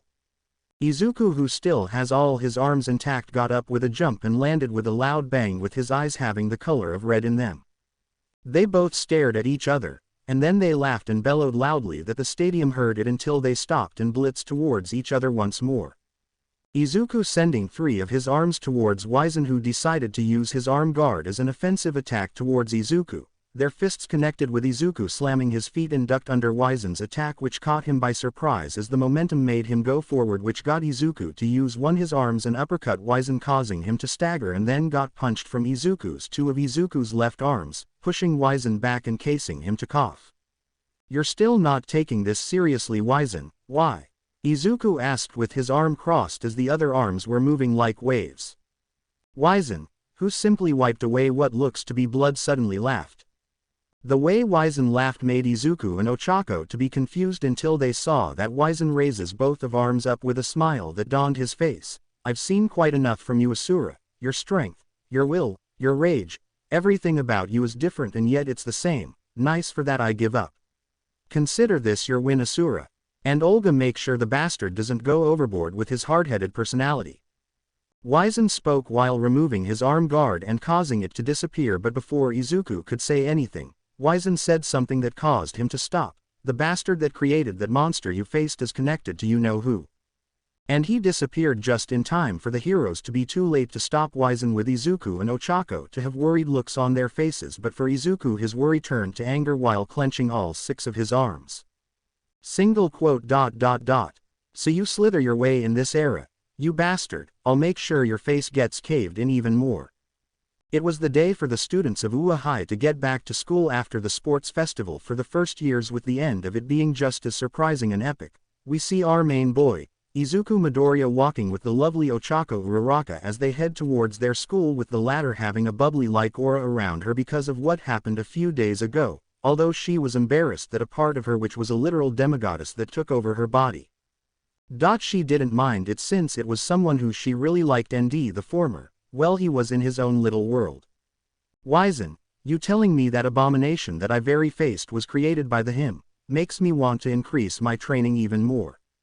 He thought of this while Ochako pouted at his thinking face, making her grab his arm, which made him look at her direction. Is something wrong? He asked her with a confused look on his face, but he was surprised that she suddenly jumped into his arms and kissed him on the lips, but he didn't mind and accepted it. As they let go of each other's lips, their eyes met, green staring into brown, both lost into each other's eyes, but unfortunately all good things must come to an end. Midoriya, Uraraka, a good morning to you. As they heard this, Ochako got out of Izuku's arms as both of them stared behind and saw their friend, Tenya Iida, coming towards them in fast-like manner without stopping, while wearing a bright yellow raincoat over his UA uniform. Good morning, Iida, Ochako said, but hid her displeasure that her moment with Izuku was interrupted, but with the boy who simply patted her on the head while rubbing it affectionately made her have a sunny-like aura around her. Good morning to you too, Iida, but shouldn't you slow down a bit? We're nearly there to our school. He asked towards the speedster with rules. I know that, but it's important to be there as early as possible, so let's not make haste. He said as he left the two there, who looked at each other and simply shrugged their shoulders as they continued on their path towards their school. It only took a few minutes for the two teens to reach Iida, who took off his poncho and boots, with Izuku having a feeling after he heard about what happened to Iida's older brother. Hey Iida, listen, I heard about Igenium and I'm sore. If it's about my older brother, there's no need to worry. I apologize for worrying you needlessly. Congratulations on winning first place, though. I saw the highlights on the internet and you truly outshined us all. Good work, and I hope I can get to your level someday. Thanks. Izuku still had an uneasy feeling. Iida said that there was no need to worry, but something inside of him is telling him that there is still something troubling Iida. He just could not quite put his finger on it. Yet, he felt Ochako's hold on his hand as she too felt that uneasy feeling. He's not all right, Asura. Ochako said to Izuku as her eyes changed, signifying that Olga was the one that was talking to Izuku. Yeah, I know, he said as his eyes shifted as well. It's different when they broadcast the matches on TV after all, huh? So many people talked to me on the way here. Mina said. Yeah, me too, Hiroshima stated. People were staring at me, too. It was kind of embarrassing. Isn't that normal for you, Hagakure? I had some elementary schoolers suddenly tell me, don't worry about it. Shiro said as he was annoyed every time somebody brought up the fact that Todoroki one-shotted him in like 2 seconds. Don't worry about it, Tsuyu said. Not you too. Mina and others chuckled as they reassured Shiro that they were just joking. Shoto was a cut above many of the others, so it shouldn't be a surprise that he utterly dominated Shiro in their match. After just one day, we've suddenly been thrust into the spotlight, huh? Kaminari said as he conversed with Mineta. UA really is amazing, huh? As the conversations were going around in the Class 1A room, Izuku was sitting at his desk clenching and unclenching his fist. Seeing a bit of heat at the tip of his fingertips made his Asura side wonder. It only took a couple of minutes. The door opened to reveal Aizawa. Good morning, my students. Good morning, Mr. Aizawa. The class replied in unison, as some of them went to their own seats. All right class, there's something important we have to discuss, and that it is we are having a special hero informatics class today. Aizawa said as the class began to sweat at what was to come. Here it is. Special. Is it a quiz? I hope not. I'm bad at laws relating to heroes and stuff like that. Single quote. Code names. Aizawa bluntly revealed. You lot will be coming up with your very own hero names today. We're going to do something exciting. Aizawa's eyes flashed red as he activated his quirk for a split second in order to calm his students down. This is related to the pro hero draft picks I mentioned the other day. The drafts begin in earnest in the second and third years after students have gained experience and can become immediate assets to the pros. In other words, for them to extend offers to first years like you shows that they are interested in your future potential. These offers are often cancelled if the interest dies down after graduation. Adults are so selfish, Mineta mumbled, so we'll have to prove ourselves once we get picked, huh? Toru asked. That's right, and here are the totals for those with offers. Aizawa proceeded to use a remote to show the number of internships each student got. Izuku Midoriya 7011. Shoto Todoroki 4123. Ochako Uraraka 3556. Momo Yaoyorozu 502. Katsuki Bakugo 499. Fumikage Tokiyami 360. Tenya Iida 301. Denki Kaminari 272. Ajiro Kirishima 108. Honta Siro 14. In other years, it's been more spread out, but all eyes were on those three this year. Aizawa remarked as he pointed towards the names of Izuku, Shoto, and Ochako. 7011. What the hell, are there even that many pro heroes in Japan? Mineta cried out in shock as everybody else was also surprised at just how many offers Izuku had gotten. The gap between his amount of offers and Shoto's offers was even bigger than the gap between Shoto and Ochako, as they too were shocked that the girl herself had that many offers, with Ochako herself had her jaw dropped to the ground. So many offers. Well now, hope you enjoy being bombarded by your friend's girl, you've earned it, is what she heard in her mind. Gah, there's such a big difference. Kaminari threw his head back in frustration at seeing his amount of offers and comparing it to the top three. Those pros don't know a good thing when they see one. Aoyama grumbled when he didn't see his name on the board. Midoriya's first, Todoroki's second, and Uraraka's third. Man, someone's gonna be salty, Jiro said. All right, girl power right there, Ashido said as she gave Ochako a hug, which the girl accepted. Wow, talk about a complete difference from the sports festival, Kirishima added. Well, of course the pros would much rather prefer Midoriya and Todoroki and Uraraka over Bakugo. Did you see how he acted during the entire festival? Siro comically threw shade at Katsuki. If I scared a pro, that means they're weak. But he was silent as he felt a presence that shut him up, which made him sit down while clenching his fist as he remembered the bet, to listen his every order until they graduated, and it was his fault for this, because he lost. Damn it, and I fucking lost to that airhead no less. Momo sighed in relief. She had gotten more offers than she expected. Ochako thought the same as well. Ochako then turned her head towards Shoto. You're amazing, Todoroki. You're only behind Izuku.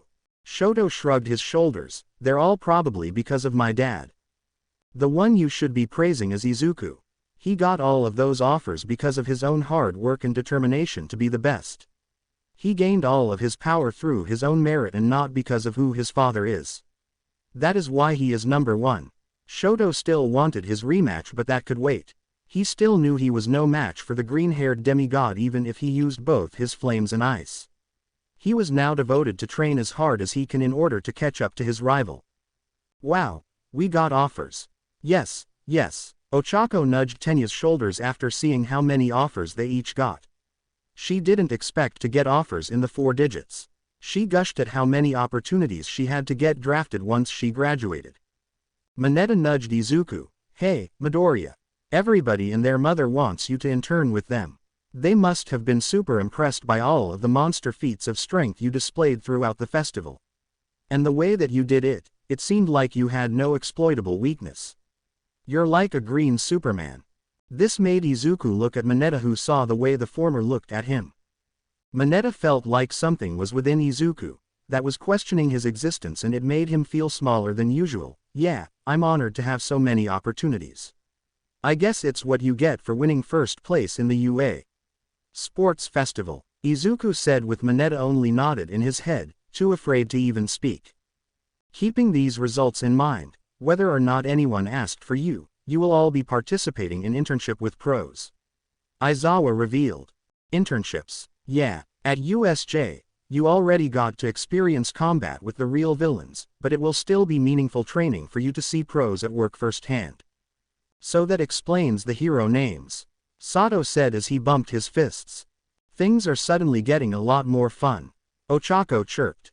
Well, those hero names are still temporary, but if you're not serious about it, quote, you'll have hell to pay later. Kaminari, Shiro, and Mineta perked up as they each grew a perverted grin as a certain R-rated heroine walked into the classroom. Because a lot of hero names used by students recognized by society, and they end up becoming professional hero names. Midnight, the class shouted in unison. Most of the boys got flustered seeing her walk in a seductive manner towards the front of the classroom. The girls all stared in awe at her beauty and maturity. Well, that's how it is. So Midnight will be making sure your names are okay. I'm not that good this kind of stuff. Aizawa brought out his sleeping bag. In his case, when he went to UA, Present Mike actually gave him the name Eraserhead. And he just nonchalantly put it on as his official hero name and the rest is history. When you give yourself a name, you get a more concrete image of what you want to be like in the future, and you get closer to it. This is what it means when they say, names and natures do often agree. Like All Might, for example, Aizawa stated as he passed around dry erase boards and markers. Izuku simply stared at the dry erase board in his hand as he already had a name in mind. Are you sure about? You probably won't be able to change it after this, even if they do say it's temporary. As Izuku heard this, he simply chuckled, yeah, I'm sure. Okay, let's start presenting names starting with those who are ready. Midnight announced. We're presenting these. Man, that'll take some nerve. Quote. After she said that, the students presented their names. Some were kind of comedic such as Aoyama's which was, I cannot stop twinkling. Midnight actually approved it and only said to take out the I, and shorten the cannot to can't. Mina's code name turned out to be Alien Queen, but Midnight turned it down. Tsuyu went with Froppy and everybody agreed that it was perfect for her. Hiroshima's was Red Riot, clearly inspired from Crimson Riot. Jiro went with Earphone Jack, Sato went with Sugarman. Mina finally decided on Pinky. Kaminari was Charged Bolt. Toru chose Invisible Girl. Momo decided on being the everything hero, Kriti. Tokiyami chose Tsukuyomi. Mineta picked Grape Juice and Kota wants to be Anima. Ochako decided to don Uravity. It was clearly a combination of her family name and quirk, since her whole motivation for being a hero was because of her family. Choosing hero names is going more smoothly than I thought it would. All that's left is Bakugo, Iida, Todoroki, and Midoriya-kun. Midnight said as everybody else have already decided on their names. Fine, I'll go. Katsuki went up to the podium but wanted to say something before he revealed his name. Listen, if any of you laugh, I'm blowing you up to Kingdom Come. He then revealed the name that was written on his board, the explosive hero, Ground Zero. Huh, wait, seriously, isn't that what Midoriya talked about before? Hiroshima asked in shock as everybody including Izuku, did not expect that to be his name, but he guessed on why who each made him smirk. Listen, it was either this or King Explosion Murder. I don't care what any of you guys say. I like the name, I want to keep it, that's it. No fucks given, he said, but on the inside he screamed because he was given such a name to the one who thought of it, and it was a good one that it pissed him off. Midnight smirked, alright, well I can't say no to that. Alright, 3 more to go. Okay, I'll go, Shoto said as he walked to the podium and revealed what was written on his board. Icy Hot. The Hybrid Prodigy. Oh, I love it. You combined both halves of your quirk together and turned it into a hybrid. Midnight remarked. Shoto nodded, yes, after my battle with Midoriya, I realized something. I realized that I have been a fool for all of these years. To think, I would hold an entire half of my power back just because of some issues that my father caused so many years ago. Well, I say no more. From now on, I will accept who I am, and I will learn to master both aspects of my quirk so that I can become the greatest hero I can be. Shoto then went to sit back down as everybody's respect for the bicolored team grew even more. Izuku gave Shoto a thumbs up and he returned the gesture with a nod. Okay, just 2 more. Iida looked down on his board and began to write some letters before he stopped abruptly. Will you take the name Ingenium for me, brother? Iida then erased what he started to write. I'm sorry Tensai, I can't, not yet. Iida then walked up to the front and revealed that he was only going to use Tenya as his hero name for now. Izuku looked into Tenya's eyes and he could easily tell that something was troubling him, like something was clawing inside of him and holding him back. Midoriya-kun, are you ready? Yes. Izuku walked up to the front of the classroom and took a deep breath as his eyes changed. It's gotta be this. Izuku revealed his hero name. The majority of the class gasped in astonishment, while Katsuki simply couldn't help but smirk, but it disappeared just as quickly, while Ochako was smiling joyfully as the one inside her mind simply shook her head but acknowledged the name. Midoriya, Mineta and the others said as they were shocked at the name he chose. Are you really okay with that? Kaminari said. You might be called that forever, you know. Kirishima added. Yes, it's a name that was drawn to me ever since my battle with Bakugo, a name that I can call as my own since I was born. As he said this, he felt the marking on his body start to form as the heat surrounded him as his hair rose up. All my life, I've always admired heroes. I admired what they were supposed to represent. In my eyes, a hero is a selfless and inspiring figure that always sacrifices himself to do whatever it takes to protect the innocent and weak. And a true hero's motivation for being a hero is because it's the right thing to do, and that's all the reason you need. To me, I want to be a symbol for in need, but not as a hero like All Might, but my own way of being a hero. To be a hero that inspires those to follow the path of good. Izuku then gave a bright smile of confidence as he proudly pronounced, "This is my hero name." On his board, the name that was written was Asura. Staff room. Oh, offers for the first years are still coming. There's one more, Smintos said as he saw a new offer come for a specific student. Toshinori was passing by as he heard him. Who's it for?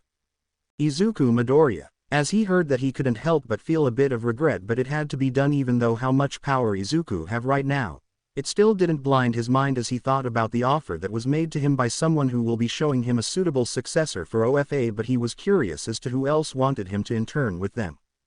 Really? Who is it? Toshinori looked at the name that the offer came from and he couldn't help but be confused. This person is. Now that everyone's decided on their hero names, we'll go back to talking about the internships. They will last for a week.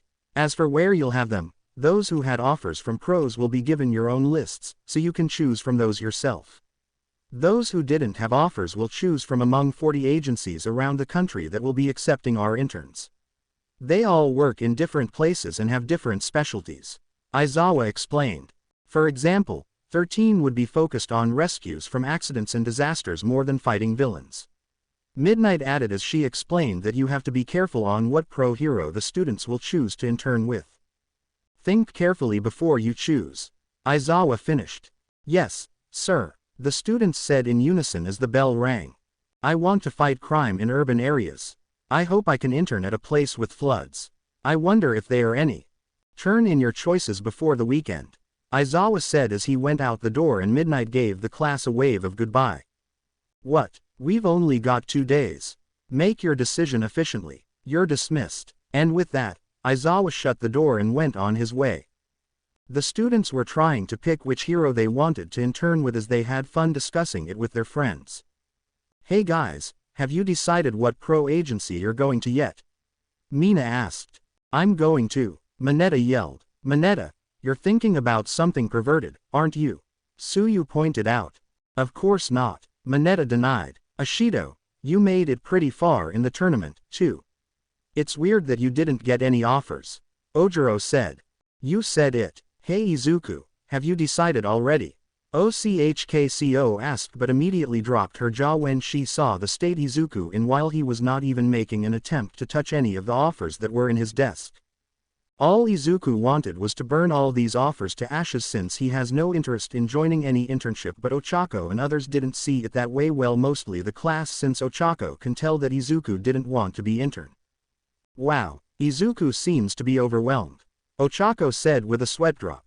Yes, I couldn't even begin to imagine how I would decide if I had gotten a large amount of offers like him. Momo said as she and the rest of the class chuckled at seeing Izuku nervously panic due to the sheer number of offers he got. Izuku noticed that they were paying attention. Oh, sorry. I was just lost in thought. Quote. He said, trying not to act out of character to his classmates. You're really thinking carefully about this, huh? Suyu asked. Actually, I've already decided, Ochako announced. Really? Where? Battle Hero. Gunhead's agency. Izuku widened his eyes in surprise. Huh. Gunhead's a huge battle type. You're going there, Ochako? Yup, I got an offer from them. Really? I totally thought you were trying to be a hero like 13. Ultimately, yes, but fighting Bakugo at the sports festival made me think the stronger I get, the more possibilities I'll have. If I only do what I want, I'll have a narrower perspective. As she said that, Izuku studied her while she simply winked at him, which made him sigh. I see. Well, I'm rooting for you. She smiled, but that turned into confusion. More importantly, this has been bothering me for a while, but... You're trembling, aren't you? Oh, it's the air chair exercise. Izuku nonchalantly replied. Air chair? Don't tell me you do that all through class. There's no way. That's such an old-fashioned exercise. Ojiro shook his head. What are you saying? The isometric muscle contraction of the air means it's an easy way to train without moving. Ojiro knew how beneficial that type of training was, thanks to him being a martial artist, which Izuku simply nodded his head as someone understood such a training method. Can you all quiet down a little? I'm trying to think, Bakugo shouted. But that got him a silent glare from Izuku. He who follows two hares catches neither. Tokiyami randomly said a metaphor. After that, sunset came and the heroes in training were preparing to leave school to go to their homes. Izuku and his friends were about to go home together when All Might appeared in front of the door out of nowhere. I am here. In a bizarre position, Izuku glared at the hero as his fist clenched. What do you want? Izuku said, with All Might feeling a bit of fear at the Gaoru, but simply asked Izuku to follow him for a bit. Didn't I say I don't want anything to do with you? Izuku says as he walked past the hero, only to be stopped by him. This is important, young Midoriya.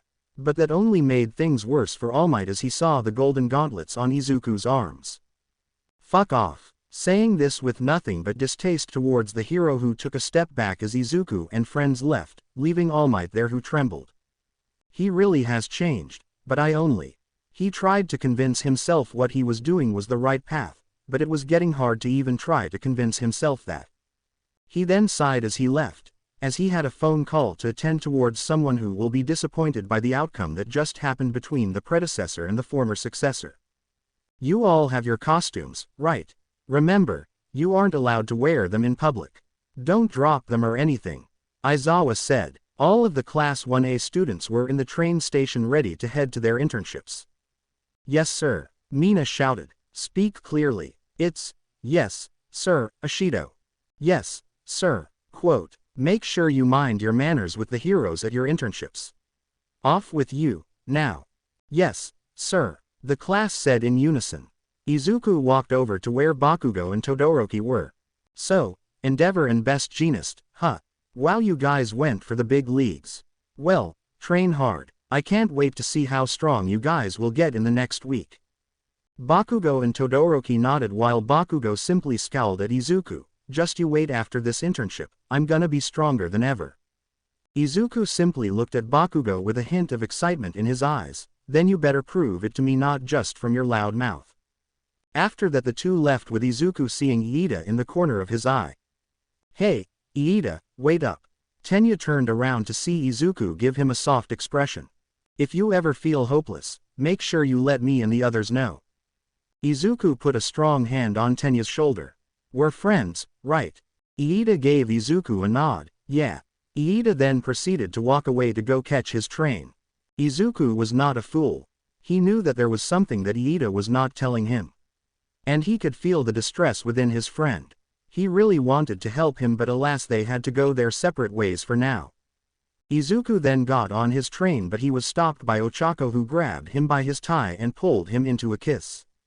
It lasted for a few seconds, but it felt like a few hours for the two, and once they released each other's lips, they stare into each other's eyes until Izuku got inside the train and waved goodbye to Ochako. Once Izuku took a seat, he looked over the paper once more as he narrowed his eyes. Why do I get the feeling I won't like this? Izuku thought in annoyance as he closed his eyes for a bit. It only took him an hour to get to his destination, and the apartment itself was rundown. Izuku sighed as he removed his tie since he could feel something was off about the place. He looked to his left and then to his right, seeing that no one was around. He took a deep breath as his hair stood up with the fire in his eyes burning brightly as the gauntlets were shown around his arms as he planted his feet to the ground as he clenched his teeth. "Fine, I'll come to you, the one who trained me, master." As Izuku said that and blitzed towards the door as door itself started to shine brightly. Once inside, Izuku saw that the area was much bigger than the apartment itself, filled with luscious trees and flowers, while also having ruins of old buildings that could crumble by just mere touch. But Izuku didn't care for that. Instead he wandered more towards hers. He could feel a presence that wasn't too far from him.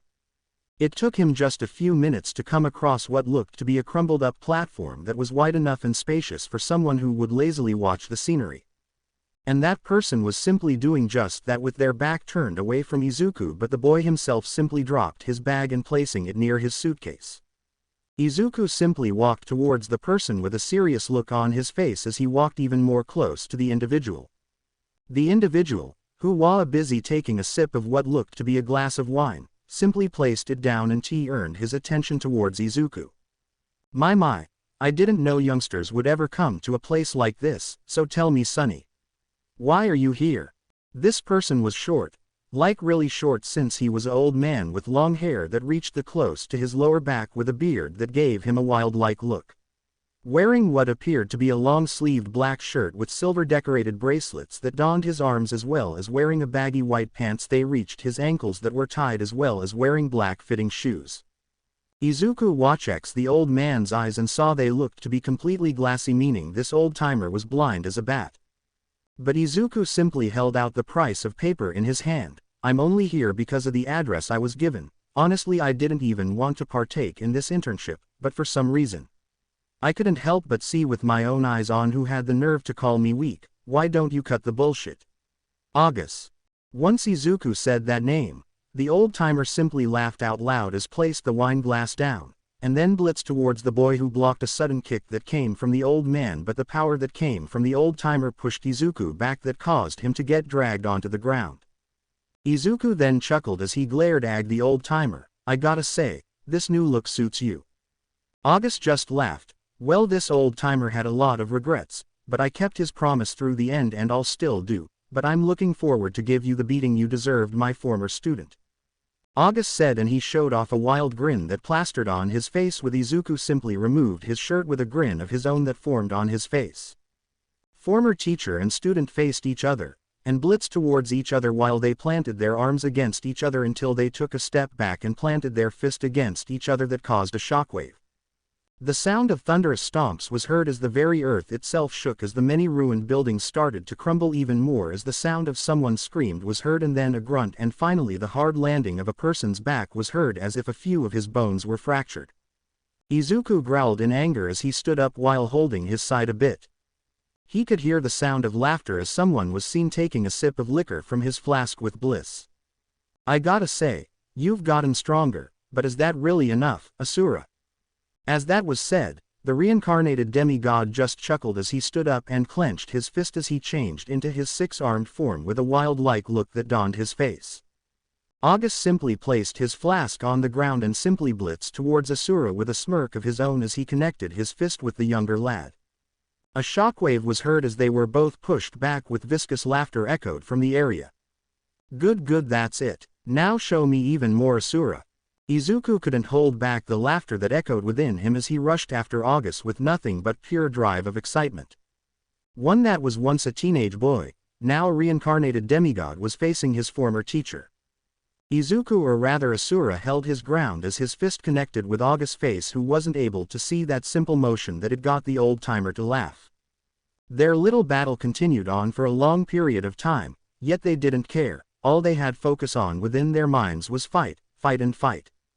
Blows and blows, none backing down, none giving up as blood leaked from side of their mouths as they could feel slight pain that coursed through their body, and yet they still kept pushing with a smile on their face.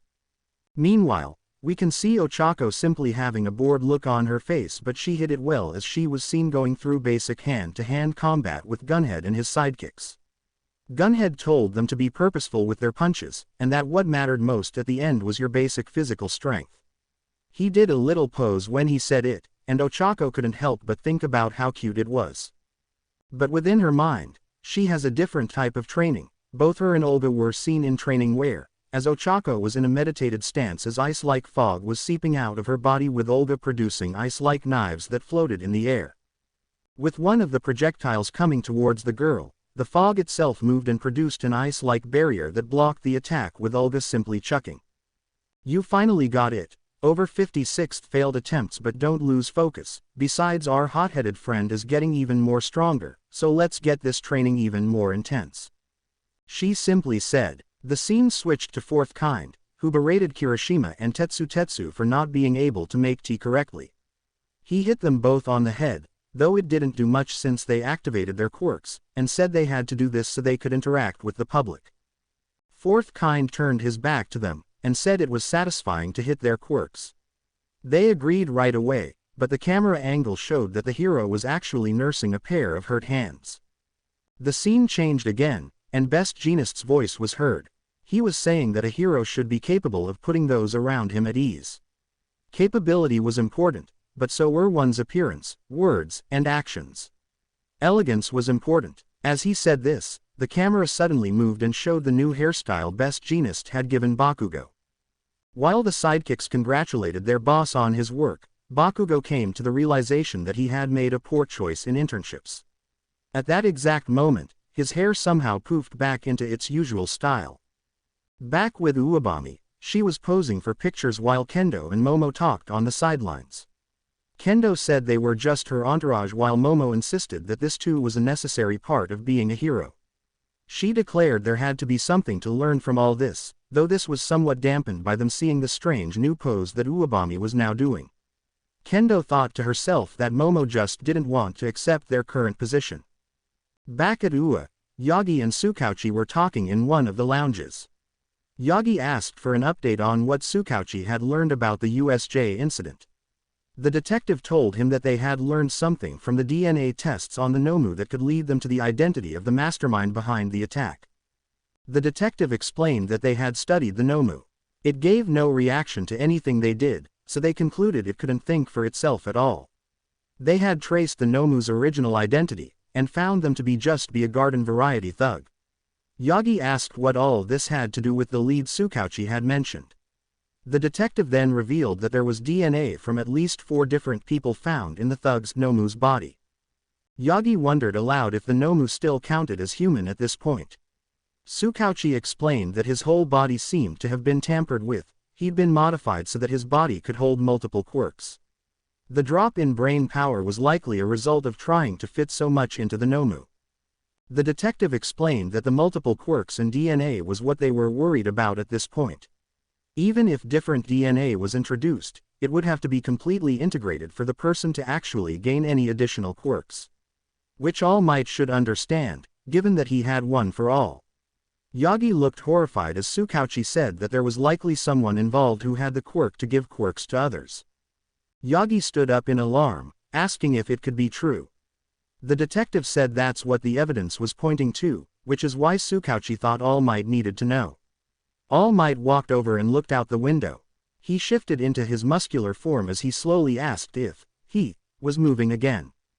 Meanwhile, at the bar where the villains were, where Stain was addressing Shigaraki's proposal for Stain to join them. Stain said that, no matter the goal, one needed to have conviction and desire in order to achieve it. Those that didn't have that would be weeded out. That's why things turned out this way. It showed that Stain was saying all this while pinning Shigaraki to the floor with his blade. Shigaraki told Kurogiri to send Stain back, but Kurogiri said he couldn't move and was shown to have a cut on his arm. Stain went on, saying how society was overrun with fake heroes, so much so that the title had lost its meaning. Not to mention the villains that used their power idly, they should all be purged. Stain started to move one of his blades to cut Shigaraki's neck, but Shigaraki grabbed the blade with his hand that could still use his quirk, and the blade started to crack and fall apart as Shigaraki told him that he wasn't allowed to damage the hand on his face and that Stain talked too much. Shigaraki said that he didn't have the grand conviction Stain talked about. The closest thing he could think of was his hatred for All Might and how much he wanted to crush the society that glorified him. Stain actually looked startled and a bit scared before jumping away when Shigaraki swung a hand at him. Shigaraki complained about getting injured again after just finishing healing from his last injuries, and asked if Stain would take responsibility for that.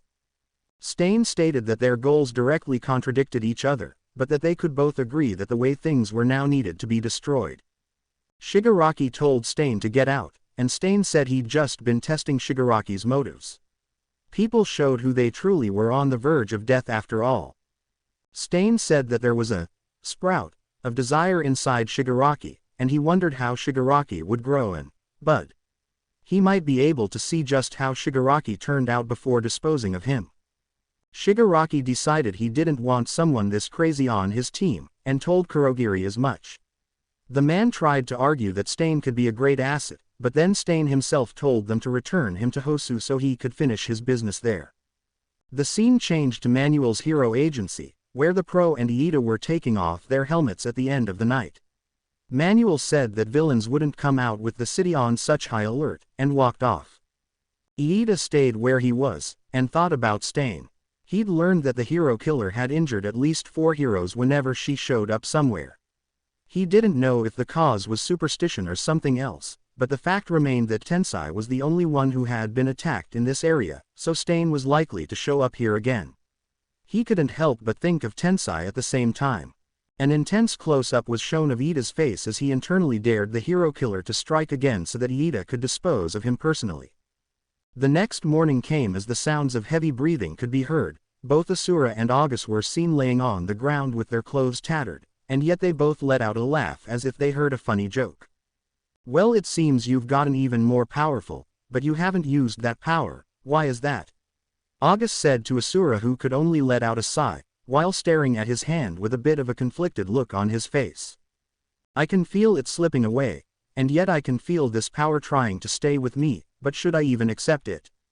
Asura said, with August letting out a sigh as he took a sip from his flask. It's your decision should you keep it or not, but know that you've earned that so-called power, but it's up to you, August said as his appearance shifted to be that of an elderly man, with Asura raising his body as his eyes returned to be its emerald green. It was later on the night was where we see Izuku and the now named Gran Torino, who donned a hero costume while Izuku simply wore a black tight jumpsuit with a hoodie. Both of them decided to head towards one of the city's low villain activity, so with a bust of speed from Gran Torino and strength from Izuku, they both head out. I hope you guys enjoyed this video. Please make sure to like and subscribe to the channel, and now we will see you in the next video.